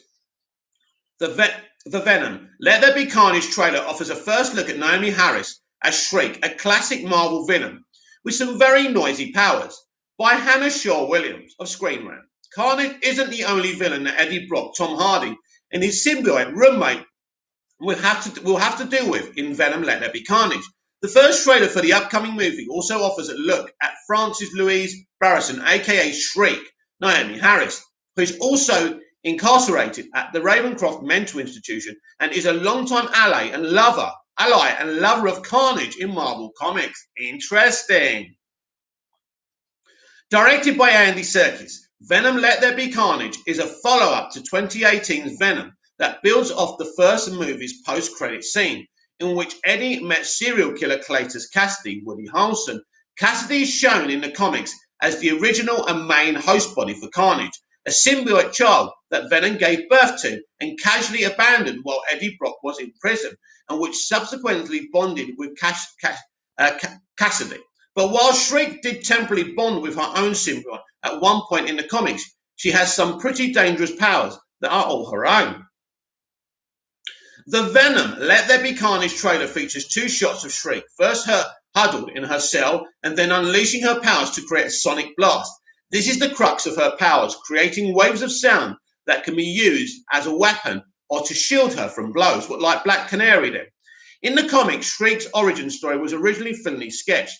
While being broken out of the Ravencroft by Carnage, she told him that she ended up in there after a harmless murder spree led her to encounter with a really weird dude who quite literally blew my mind. The weird dude in question was Cloak, who trapped Shriek in the Dark Falls dimension, which is where she truly lost her mind. The doctors at Ravenscroft were trying to piece her mind back together, but Shriek broke out before they could get very far. Shriek's backstory was later sketched out in more detail when she returned in The Amazing Spider-Man 391, revealing that she had been both physically and psychologically abused by her parents as a child, with implications that she was sexually abused as well. Her rough start led to a life of crime and drug dealing, eventually leading her to clash with Cloak. Despite her madness and villainy, Shriek also channels her bad childhood into a desire to be a good mother, developing a belief that the supervillains Demo Goblin, Doppelganger, and Carrion are her sons, and even sacrificing herself for Carrion when his life was in danger. It looks like Venom Let There Be Carnage is drawing on the particular comic book art to make Shriek more sympathetic villain than she initially was in the comics. Well, of course, she's a woman, with Serkis describing her as a damaged soul who really has suffered in her childhood. But there is a real vulnerability about her, and she's in a lot of pain. This doesn't mean that she's helpless, though. Shriek is definitely not to be underestimated. She can't be helpless because the SJWs will rant, won't they? Serkis went on to say she has her own sense of fairness and being just. And I think that line is crossed when you see a very, very dangerous dark side to her. In addition to her sonic blast powers, Shriek also possesses psychic abilities that allow her to infect people's minds with madness, chaos, and violence. As Spider-Man once put it, she's a walking riot. Though Shriek doesn't have a symbiote of her own, in most of her appearances, she briefly became the host of Venom's grandchild, a symbiotic infection created by Carnage in the 2010 comic Carnage 4. However, her symbiote was only partially developed, so unlike Venom and Carnage's full-body symbiote suit, Shriek's mutation was limited to her right arm and the right half of her face, and she lost the symbiote shortly afterwards. It's a storyline that could potentially be thrown into Venom, Let There Be Carnage, but for now it looks like the movie will be sticking to the more classic portrayal of Shriek. Now, so let's look at this. This is interesting because I want to make a prediction here. So it's something they say about her because I know nothing about this character. So Carnage isn't the only villain that Eddie Brock and Tom Hardy and his symbiote roommate have to deal with in Venom, Let There Be Carnage. The first trailer for the upcoming movie also offers a look at Francis Louise Baskin, aka Shriek, Naomi Harris, who is also incarcerated at Ravenscroft Mental Institution and is a longtime ally and lover of Carnage. Right, so Shriek is a longtime ally and lover of Carnage. Right, think about this. So, what does this remind you of? Harley and the Joker? Could these two characters in live action actually do what they failed to do in David Ayer's Suicide Squad and set up these two characters? She could become the Harley Quinn of the Marvel Sony universe. That's interesting, isn't it? So I just thought I'd kind of say that because, or predict that, because I think maybe this is what they're looking to do. So I'm very interested how Naomi Harris does in this role. And yeah, hopefully it's successful, because if they're going to do something ambitious with these two villains, I will be really impressed by that.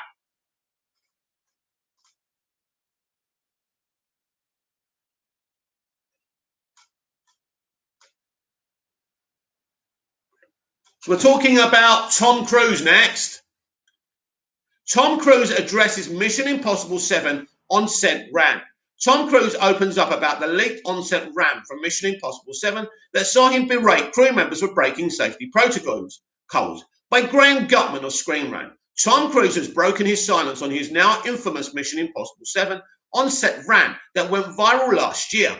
The highly anticipated film was in the midst of shooting after delays pushed back production when Cruise's on-set rant leaked online. Cruise had spotted crew members failing to socially distance themselves, prompting the actors to become, Cruise's on-set rant leaked online. Cruise had spotted crew members failing to socially distance themselves, prompting the actors to become furious and threaten to fire the crew for failing to adhere to the safety protocols. Cruise explained that he saw Mission Impossible 7 as a guide for the rest of Hollywood on how to safely return to doing what they loved.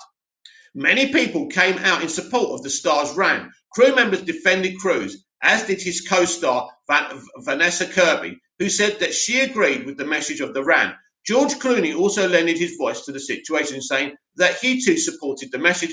Cruise had his fair share of detractors, though, including Leah Remini, who saw the entire thing as a publicity stunt. I agree, by the way. Leah is right, it was a publicity stunt. The only one to seemingly not address the rant was Cruise until now. Speaking to Empire magazine, the actor revealed his reasoning behind the rant, saying that it was a very emotional time for him and everyone else involved. Cruise explains that he wasn't yelling at the entire crew, but a select few that he had asked to stay behind. At that point, he says a lot was at stake, and Cruise believes it ultimately paid off, as he points out that the production on Mission Impossible 7 did not shut down again, which is very true. I said what I said. There was a lot at stake at that point, but it wasn't my entire crew. I had the crew leave the set, and it was just select people. Production never shut down again. All those emotions were going through my mind. I was thinking about the people I work with and my industry, and for the whole crew to know that we started rolling on a movie. The movie was just a huge relief. It was very emotional, I got to tell you. So, listen, if he was genuine, this is my opinion. If he was genuine, then good for him. They broke the fucking rules. They weren't paying fucking attention. When your employees do that, you fucking shout at them and tell them not to do it again. And it worked, by the way. And he didn't beat them up or anything, right? If this was a publicity stunt, not interested. But again, I think he was trying to represent Hollywood and show. If it was kind of that, he was just trying to show that he does passionately care that things are done fairly. So if it was a publicity stunt, I think they were his motivation. It's fair to say that shooting during the pandemic has been stressful for everyone involved. At one point, it seemed as if reports were coming out daily that various productions were being shut down due to positive cases on sets. That being said, it's hard to justify berating crew members. No, it's not. Even if the initial audio crews eventually calmed down and seemed more level-headed in his delivery. Fortunately, Cruise is right in that Mission Impossible 7 has continued filming without any further incidents. As production continue around the world in the midst of pandemics, safety protocols are commonplace. MCU series Ms. Marvel completed filming recently in the midst of a surge of cases in Thailand, and it is thanks to the tireless efforts of the cast and crew involved in that production, various others, that this is able to happen. Even with vaccines rolling out worldwide, safety protocols are likely to remain in place for months, if not years to come. Mission Impossible 7 may have become a flashpoint for discussion around those protocols because of Cruise's rant. So hopefully the right lessons can be learned from the incident.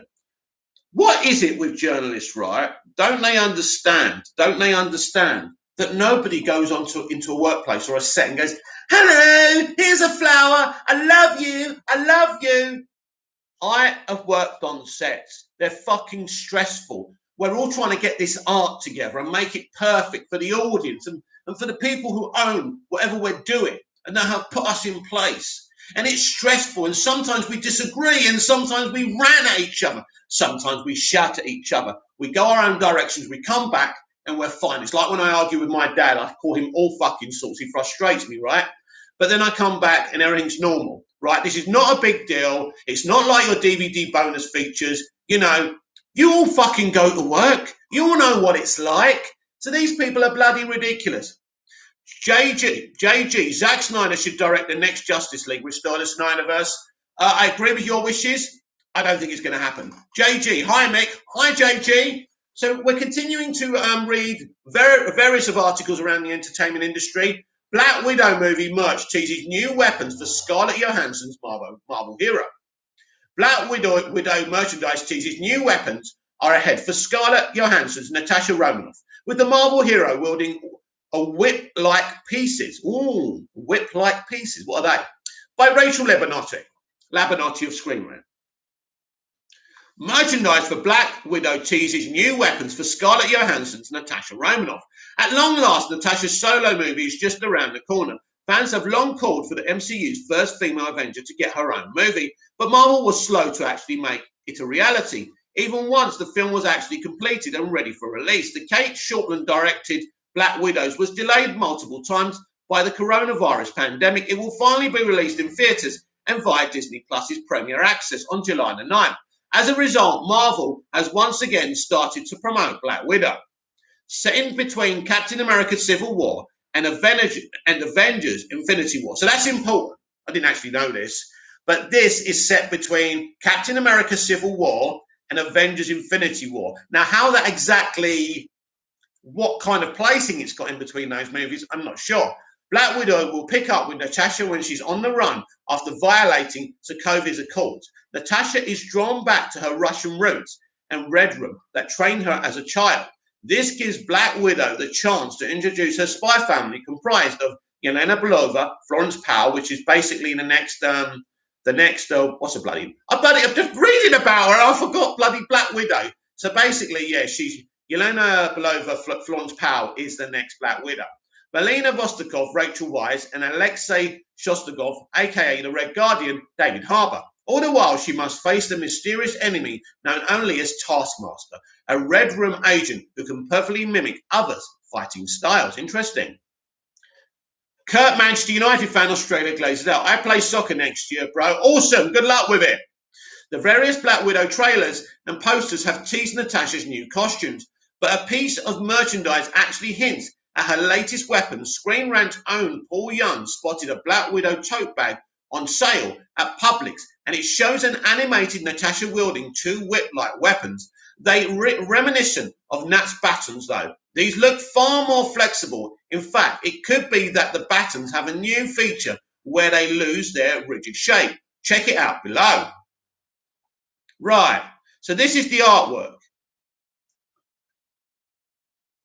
So I think this is what they're talking about. Pretty neat, right? Now, if I take a closer look, if we look at the weapon she's wielding, here we are. It's a kind of whip, isn't it? So take a look at that. So that's pretty interesting, isn't it? I am looking forward to this film. I think it's just going to be a bit of fun. And also, it's a passing of the torch as well, isn't it? So a very interesting way of doing it.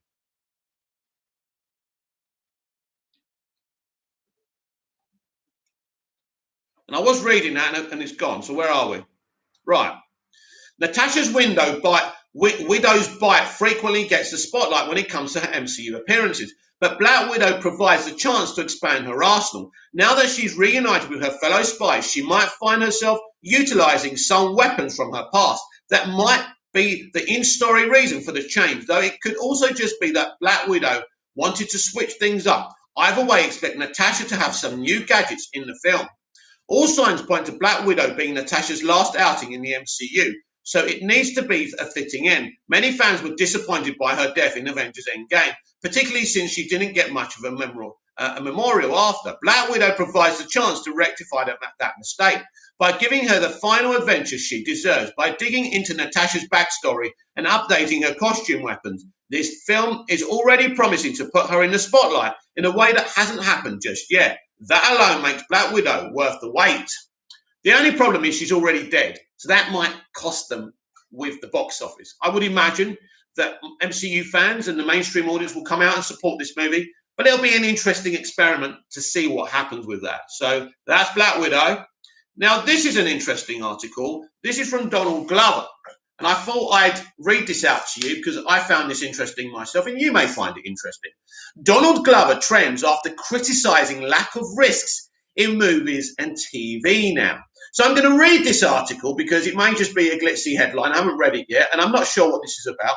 So this is by Peter Berry of Screen Rant. So Donald Glover trends on social media after he criticizes movie and TV creators for not taking risks, saying it's due to the fear of getting cancelled.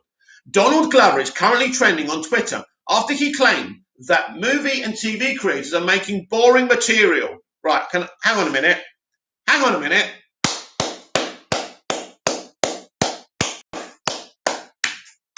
I love you, Don. It's always good when a few of these people are actually fucking honest. Anyway, brilliant. So making boring material because they're afraid of getting cancelled. Glover is currently in the process of shooting the third season of Atlanta, a surreal comedy drama that debuted back in 2016. He created the show himself, and he stars in the lead role as Ernest Marks. Atlanta Season 3 was supposed to debut in 2021, but due to the COVID-19 pandemic, production was stalled. Recently, the cast and crew congregated in England to film for the third season of the show, which saw its second season air 3 years ago. Besides occasional tweets about the show and a musical project he released last year, Glover's been very quiet about things he's worked on. Recently, he broke his silence by speaking on the state of TV and movie space.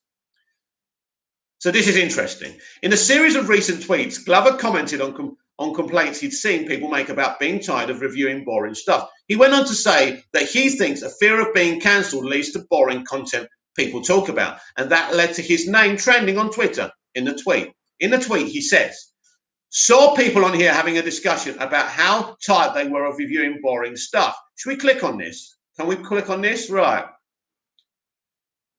Is that all he said? Saw people on here having a discussion about how tired they were of reviewing boring stuff. Oh, wow. Well, he said that, but he hasn't said anything else. I don't know what the article does. So, oh yeah, there's more. Sorry.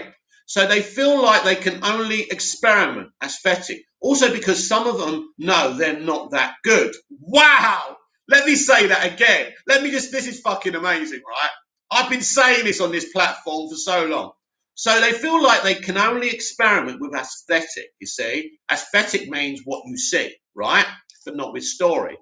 Also, because some of them know they're not that good. Wow. Wow. Basically saying what I say, that creatives today and the industry and the people running these studios and networks are creatively bankrupt. And they don't mind that they're creatively bankrupt. Glover doesn't get into any details besides the tweet, so it's impossible to know which movies and TV show he's talking about. As far as the cancelled part of his tweets, there's been a recent trend of actors and producers being taken to task over insensitive remarks they've made or inappropriate behaviour in the past. Glover could be saying that these happenings have made people afraid to take creative risks, but there is also a chance he's referring to creators having their shows cancelled. There's room for speculation about which shows Glover is talking about. But one thing is for sure, no one can ever say he's afraid of taking chances. His whole career played out like a prolonged experiment to test just how versatile any one person can be. Glover broke into show business while working on the sketch comedy series Derrick Comedy at New York University. Eventually, he got to further test out his writing chops, was hired to be a writer on Tina Fey's 30 Rock, a great show. From there, he was cast to play the role of Troy Barnes on the NBC comedy Community, another great show, iconic show. During that whole time, he was developing his rap career, and by the end of his run on the sitcom, he'd begun to break out as a legitimate rap star. In 2016, he introduced the world to Atlanta, a show that will hopefully see its third season air next year. In 2016, he released a funkadelic-inspired album called Awaken My Love. Since then, he starred in the live-action Lion King movie, appeared as Lando Calrissian in Solo, a Star Wars story. Looking ahead to the future, Glover doesn't appear to be taking his foot off the gas. Recently, he revealed that he's writing a trilogy of movies. He didn't offer any real details about the projects, but he did say that he hoped they would be done soon. Here's to hoping he lets loose more information about those projects in the near future. Wouldn't it be amazing if he was the Calvin Ellis Superman? I'd absolutely love that. So let me just make some comments about this. There's two words that I will say we lack in the entertainment industry today, in elite mainstream entertainment. Unremarkable. It's an unremarkable era of entertainment industry, films and TV in the mainstream. And we lack originality. There's no originality. Originality isn't sought after like it was when I was growing up in the late 70s, 80s, 90s, and even early noughties. So what he's saying here is brilliant. They're simply not good enough. They're simply, and these are the kind of people aesthetically means a representation and inclusion mantra, right? And this is the problem with the entertainment industry. They're not interested in entertaining. And what he's saying here is spot on. And I'm so happy some people in the industry, especially a black man, is talking out about this. It's pretty cool.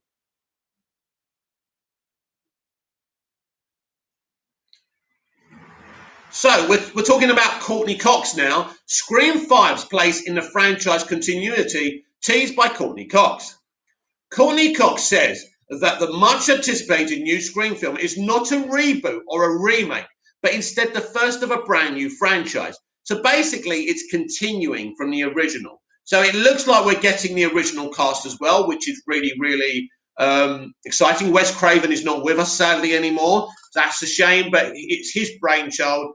And I'm looking forward to this. This is by Molly Fesser of Scream Rant. Scream 5 star Courtney Cox teases the upcoming movie's place in the franchise's continuity. The fifth installment of the iconic horror film franchise is directed by Ready or Not Matt Bettinelli, Alpine, and Tyler Gillett, following the 2015 passing of Wes Craven, who directed all four previous films. The fifth Scream film has been long awaited since the 2011 reboot with Scream 4, which was met with disappointment by some fans who felt the film did not live up to the previous movies. However, Scream 5, officially titled Scream, is expected to go in a new direction from the previous film while honouring the series and Craven's legacy. For years, there had been rumours of Scream 5 in the works, but fans were surprised when it was officially announced that Spyglass Media Group acquired the rights to the project. Franchise regulars David Arquette, Courtney Cox, and Neve Campbell signed on to reprise their roles. as Dewey Gale and Sydney earlier this year, confirming that the film would not be a hard reboot. Filming was originally set to begin in May with a release date of 2021. But like many productions this year, this was delayed due to the coronavirus pandemic. Production was underway by September, this filming taking place in Wilmington, North Carolina, while following COVID-19 safety protocols. Despite 3 members of the production testing positive for COVID, production continued. Yeah, 3 members, right? The movie officially wrapped filming back in November 2020 with a release date set for January 2022. The film will follow a young woman who returns to her hometown only to encounter disturbing murders connected to the infamous masked serial killer. While most details surrounding the movie are being kept secret for now, Cox is sharing where the film fits in the franchise. In a recent interview on the Drew Barrymore show, Cox spoke about where Scream 5 fits in the franchise's continuity. Cox explained that the new movie is the beginning of a completely new franchise, Scream.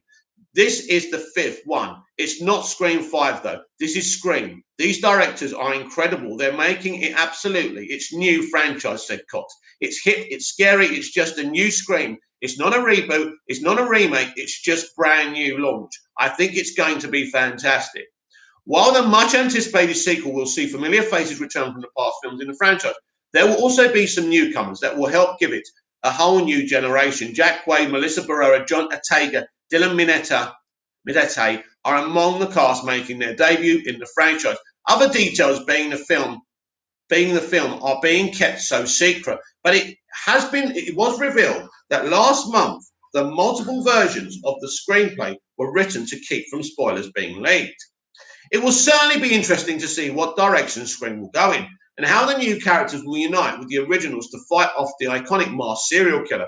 While there's still a little less than a year to go before the film hits theatres, Cox is likely making fans even more eager to see the new film.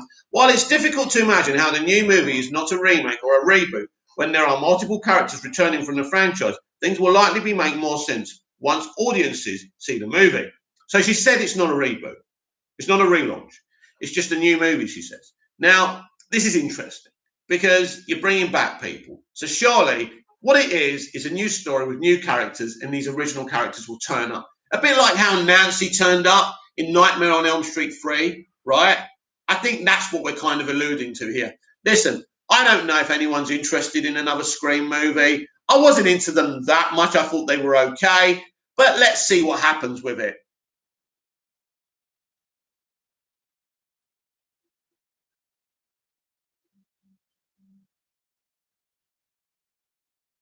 So I want to go back to a story we were talking about yesterday. Zack Snyder considered Brainiac for Man of Steel 2's Superman villain. Zack Snyder says he considered one of Superman's most famous foes as the main villain for Man of Steel 2 before the project became Batman v Superman. Zack Snyder says he considered one of Superman's most famous foes as the main villain for Man of Steel 2 before the project became Batman v Superman by Richard Fink of Screen Rant. Brainiac was considered as the villain in Man of Steel 2. According to Zack Snyder, Man of Steel opened in theatres on June 14, 2013 and launched the DCEU, which now includes multiple films based on heroes like Wonder Woman, Aquaman, and the Suicide Squad. Yet no official sequel to Man of Steel has been produced, and Warner Brothers instead opted to turn Man of Steel 2 into Batman v Superman. Dawn of Justice. Snyder then began crafting an epic 5-part tale that would lead into Justice League and its subsequent sequels. Brainiac was created by Otto Binder and Al Plastina and first appeared in Action Comics in 242 in July 1958. The character has been one of Superman's most iconic enemies, second only to Lex Luthor. Yet despite the character's popularity, he has never made the jump to the big screen. The character was planned for Superman 3 before being scrapped. He was also a major part of Kevin Smith's and Tim Burton's Superman Lives treatment that never saw the light of day. Despite not appearing on film, the character has made multiple appearances on television, including the DC animated universe Smallville, played by Buffy the Vampire Slayer alum James Masters, and most recently as the main villain on the short-lived sci-fi series Krypton, which is probably the best live-action version aesthetically anyway. The optics are great, definitely. In an interview with Bro Bible, Zack Snyder revealed that he planned to use Brainiac in a sequel to Man of Steel. Snyder doesn't elaborate if this was the original plan before Man of Steel 2 became Batman v Superman Dawn of Justice, or if this would have come after Justice League. He highlights that he feels an extraterrestrial villain is ideal for Superman, Snyder said. We talked about a Brainiac movie. I just think it's best to give Superman these extraterrestrial challenges because I think you've got to be careful with other than Lex Luthor because, of course, you have to continue with Lex because Lex is his real nemesis. But I think you really have to look outside of the Earth for challenges for him because of how powerful he is. Well, this is kind of interesting, and I'll finish the rest of the article in a minute because I wrote my own treatment for a Superman movie where I had Metallo as the villain, who is a pure human character. And I looked at how this would affect him deeply, making him friends with Clark being under pressure from Manchester Black to kill him. And I thought that was so good to finally have a domestic villain who's not only a villain, a bit like Zod. He's a villain, but he's not a villain. He's got motivations, and this Mike Metallo would have had motivations. So although I love Brainiac and I love Clark and Superman having these alien battles because Superman's so strong and you want him to go up against stronger characters, I think I would love a Metallo story. Maybe you could have Brainiac involved, but I think I'd love to see Brainiac. I'd also love to see Metallo. There's nothing wrong with doing Metallo, by the way. I'm not saying that. But I do think you can do domestic villains as well, like Metallo. So it doesn't just have to be aliens. The Brainiac discussion appeared to have happened early in development on the sequel of Man of Steel 2, was originally announced before the first film opened in theatres. But by the time the film came out, the studio decided to shift focus on setting up the Justice League instead of a traditional Superman sequel. Snyder outlined the Justice League sequels to include the team fighting a DCEU incarnation of the Legion of Doom, and Darkseid, with the story wrapping up as Clark Kent and Lois Lane's son became the new Batman. Therefore, it didn't seem there was a place for Brainiac in that story. What's weird is, right? So, that's what I'm wondering. Your connection is unstable. Please, why? Oh, my connection is better now then. It seems at the moment Man of Steel 2 is unlikely to happen. Snyder has all but stepped away from the DCEU as Zack Snyder's Justice League marked an end for that chapter of the series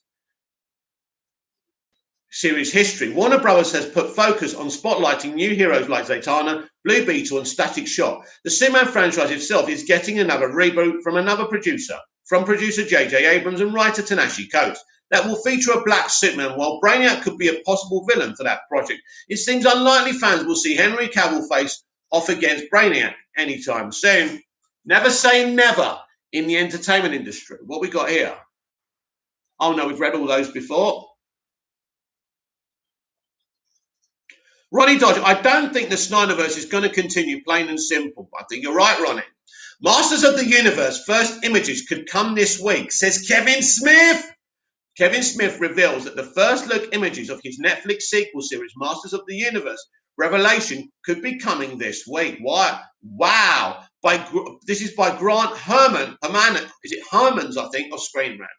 Kevin Smith has teased that the first set of images from Netflix's forthcoming He-Man sequel series, Masters of the Universe Revelation, could be arriving soon. Directed by Smith, the series will reportedly center on Teela as she searches for the missing power sword. You know what? I didn't know it was focused on Teela, but of course it's going to be focused on Teela. They just can't help themselves, can they? Featuring a simple... So where are we? From Netflix, Masters of the Universe Revelation could be arriving soon. Directed by Kevin Smith, the series will reportedly center on Teela as she searches for the missing power sword. The animated project will feature an ensemble voice cast include Chris Woods as the legendary He-Man, alongside Mark Hamill as Skeletor. Wow, that's going to be awesome. Sarah Michelle Gellar as Teela. Oh, that is interesting. And Lena Headey as Evil Lynn. It's a fucking great cast, so I can't wait to see it. The Masters of the Universe franchise began in the early 80s with Mattel's original toy line and mini comics, before expanding to the world of television with the animated series in 1983, the sequel series She-Ra, Princess of Power in 85, and the Dolph Lundgren-led film adaptation in 87. Netflix first revived the franchise in 2018 with the acclaimed reboot of She-Ra, followed by the announcement of 2 new animated He-Man series in 2019. While film reboot was in the works at Sony with Noah Centineo set in the central role, the status of the project is now unknown following his exit from the film. Ridiculous. There's so much money to be made from the Masters of the Universe franchise. As reported by comicbook.com, Smith gave an update on the status of his sequel series. while chatting with co-host Mark Bernardine on their Fat Man Beyond podcast. Though unsure if he is allowed to say, the filmmaker revealed that the first look images of the series could be arriving as early as this week, with trailers soon to follow from the streaming platform. Read what Smith had to say below.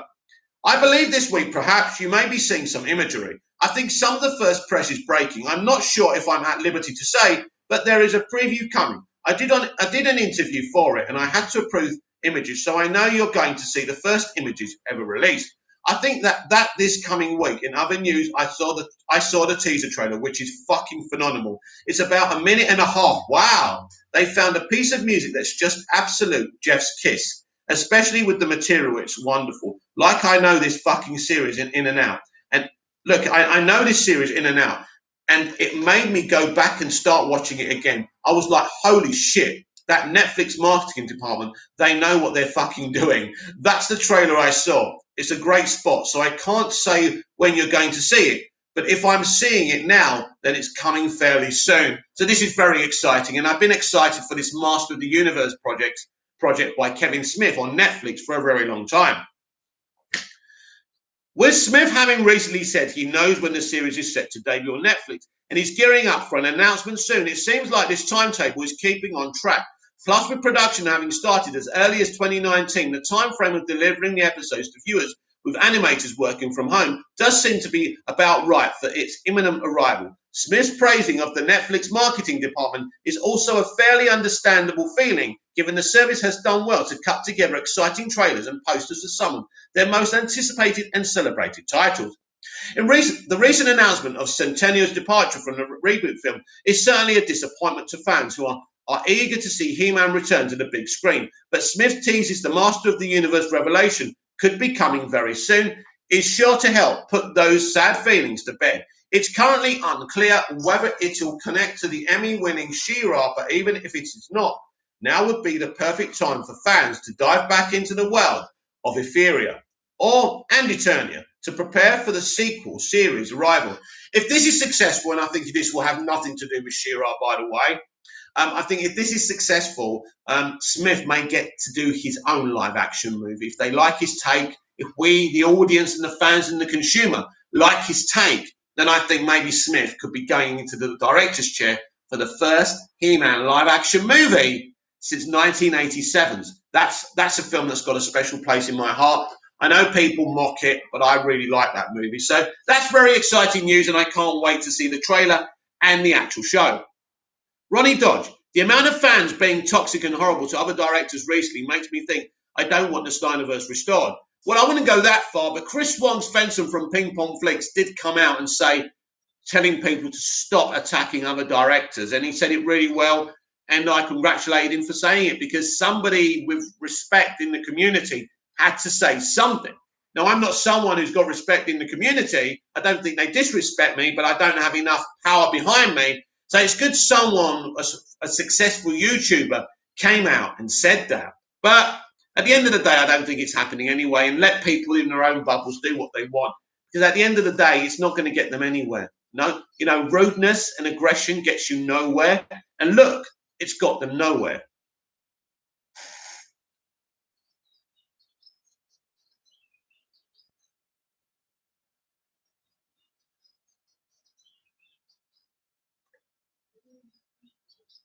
So where are we? So we've done He-Man.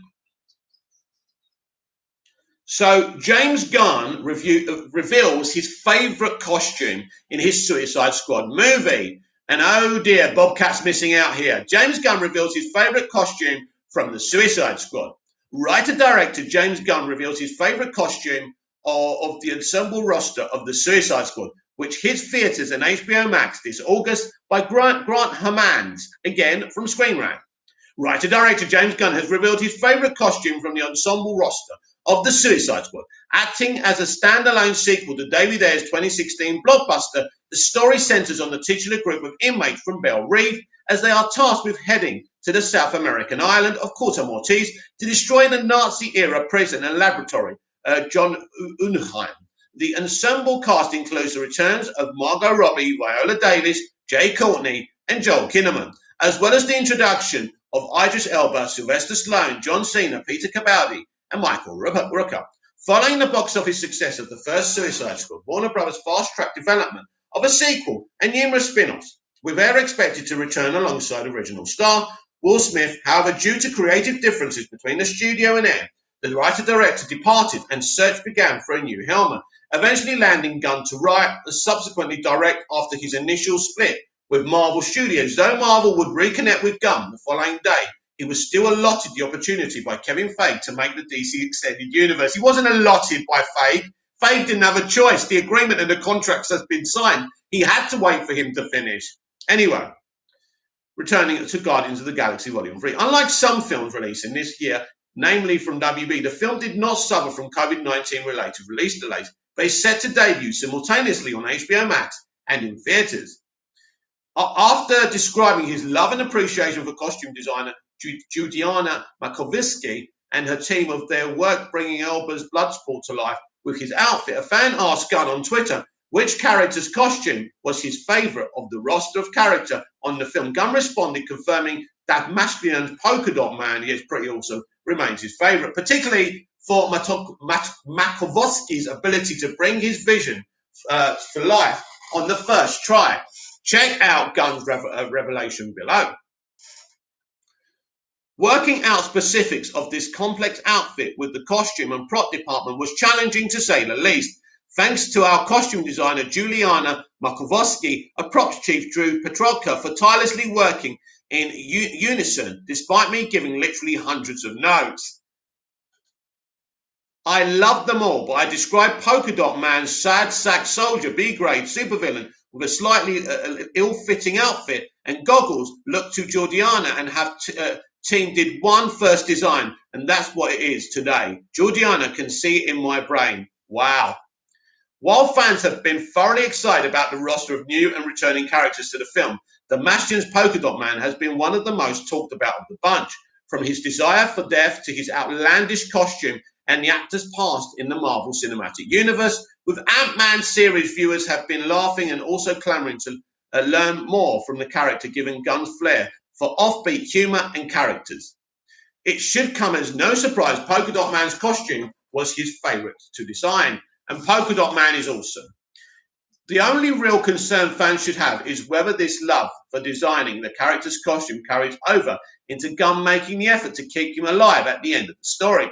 Proudly boasting he was given free reign of who to kill off, the trailer seemed pretty clear on who Gunn wants to keep alive for the film. No, it doesn't. However, with the posters frequently reminding fans not to get attached, Polka Dot Man's fate is certainly up in the air. Fans will have to wait with bated breath until the Suicide Squad hits theaters and HBO Max this August. So I'm a bit of a Doctor Who fan. I don't know about you lot. So Billie Piper's been talking. Of course, she doesn't talk about former co-star Noel Clarke. That would be too much to ask, wouldn't it? Doctor Who's Billie Piper explains why she left the show.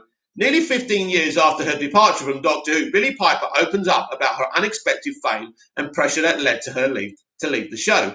By Rachel, whose surname I'm definitely not going to read from Screen Rant. Doctor Who's that? God. Anyway, I hate when people come to the house, don't you? Anyway, it's because it's rewarding toxic fans who have said horrible things. That's how it feels bad. Now, I've explained this before, Ronnie. You're not rewarding toxic fans. You're rewarding good people at the end of the day. In life, right, good things happen to bad people. Good things happen to bad people. What can you do about it? It's like in class when someone talks and you punish everyone else. What do you get out of that? Nothing. It's not a good thing. So it's not rewarding toxic people. It's rewarding mostly good people. Life's full of all sorts of people. We can't pick and choose. What are we going to do with those people? You know what I mean? Security system deactivated. Agree, but it's dangerous to say everything nowadays and not being toxic to someone. Exactly. That's a good point. Ronnie George, I just want to move on. I'm not having certain fans telling me I'm not a DC fan. It just annoys me. And that's the thing, Ronnie. You can move on. You can stand this stuff. And it's up to other people what they do. So we can't dictate how they feel, but they can't dictate how we feel either. Doctor Who's Billie Piper has opened up about the reason why she left the popular BBC series. Piper left Doctor Who in 2006 after 2 seasons stint, As companion Rose Tyler, she made history as the first companion of Doctor Who's modern era after it was rebooted in 2005. Much of Doctor Who's early success is attributed to Piper's performance. I'll piss off in the show. Her character marvellously complemented Christopher Eccleston's seriousness, David Tennant's eccentricity, and John Barrowman's flamboyancy. As the sole consistent companion of the Doctor for seasons 1 and 2, Piper's character was the backbone of the show. Piper's transformation into Bad Wolf was one of the highlights of season 1 and directly led to the Doctor's regeneration and the show's transition to its next season. In season 2, Tennant and Tyler meshed well with an incredible on-screen chemistry that made Rose's departure one of the most heartbreaking moments. I was actually glad that she left of the series. She also caused quite a stir when she returned to the series at the end of season 4. Actually, a lot of people didn't want that and were disappointed she returned. And again in Doctor Who's 50th anniversary special, The Day of the Doctor. Now, nearly 15 years after her departure, Piper has opened up about the reasons for her exit in an interview with Desert Island Discs on BBC's Radio 4. A large part of the reason for her exit was the unexpected success that Doctor Who experienced. Piper admits that she didn't expect the show to become as successful as it did, and as a result, she was thrust into a position of mainstream fame that she found disconcerting. She states, "I didn't like the responsibility of being a sort of role model, being behind the scenes of the show." Piper was heading towards divorce with former husband Chris Evans, yet, you know, her marriage to Chris Evans was the reason she's got all these, these possibilities in the industry. Anyway, boo-hoo, right? And her former career as a pop singer had left her battling an eating disorder and being labelled a washed-out child star. Boo-hoo. And no, anorexia is a serious thing. I'm not talking about the anorexia, but I'm talking about washed-out child star. Boo-hoo. The sudden and unexpected success of the show thrust her into the spotlight during a stage in her life where she wasn't ready to enjoy it. However, Piper made sure to emphasise that she has no hard feelings towards the franchise. It was great in many ways, she explained, because I was doing what I felt like I was born to do on some level. Her stint in Doctor Who changed the world's perception of her as she went from child star to one of Doctor Who's favourite companions at the same time. Though being placed challenges, Doctor Who was great for her career. If it wasn't for Doctor Who, she wouldn't have a career now, and transition to an actress. But the fame and pressure became too much, resulting in her decision to leave the show in search of different things. Today, Piper is the co-starring star of the British dark comedy I Hate Susie. She's currently dating Johnny Lloyd and is a mother to 3 children. She seems to have made peace with her past struggles, with fame and with the show that continues to dominate her legacy. She even laughs about still running into 15-year-old roses at conventions who are named for her character. Over the years, she has remained connected to the series with her contributions to Big Finish's Doctor Who audio plays and her various guest appearances on the show. She continues to be vastly respected and praised by fans around the globe for her performances as Rose and for her contribution to Doctor Who reboot's continued success. For someone who fretted about the responsibility of being a role model, she has done a marvellous job of being one. It's interesting, isn't it? I mean, this article doesn't attempt to expose what she's saying about leaving for the pressures. Look, she's basically doing Big Finish. It's funny, isn't it? Listen, I think she left because of what happened with Christopher Eccleston. It was a very toxic set. I think she was contracted to do 2 seasons, and I think as soon as she could get out of Dodge, she got out of Dodge. She didn't want any involvement anymore because it was toxic over there, more toxic than we ever thought. You know, Doctor Who Confidential was an after show that made everything look amazing, but we know better now, don't we? Well, I certainly do.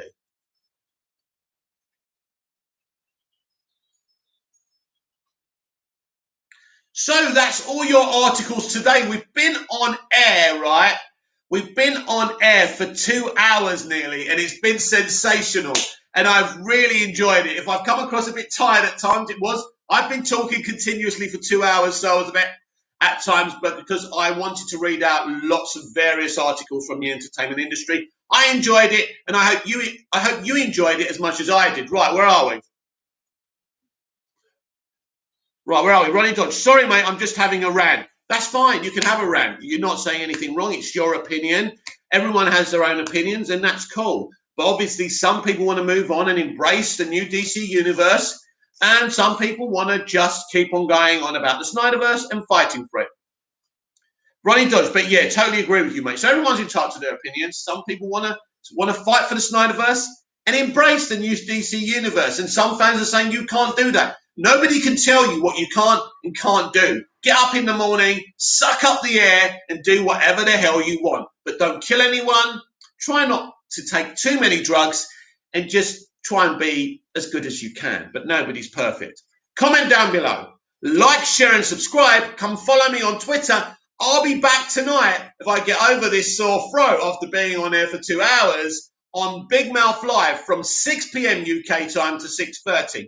So I either will be live at 6 o'clock or 6:30, and we'll be on air for just over an hour like we normally are for fun, frolics, and we may have something big to discuss. Security systems deactivated. I want Snyderverse, and I'm afraid of new DC Batman will be great, but I don't know about Flash. Yes, it's all up in the air until we see these things. We don't know what the state of them is going to be. But I'm excited for the Batman and Flashpoint and Aquaman 2 and Shazam Fury of the Gods and everything. So bring it on. Let's hope it's all great. And let's see if common sense can prevail over the Snyderverse. I wouldn't hold my breath. I'll see you tonight around 6 p.m. UK time for Big Mouth Live. Until then, have a great evening. Have a great day. Whatever you're doing, don't tell anyone what you're thinking. See you later. Bye then. See you later.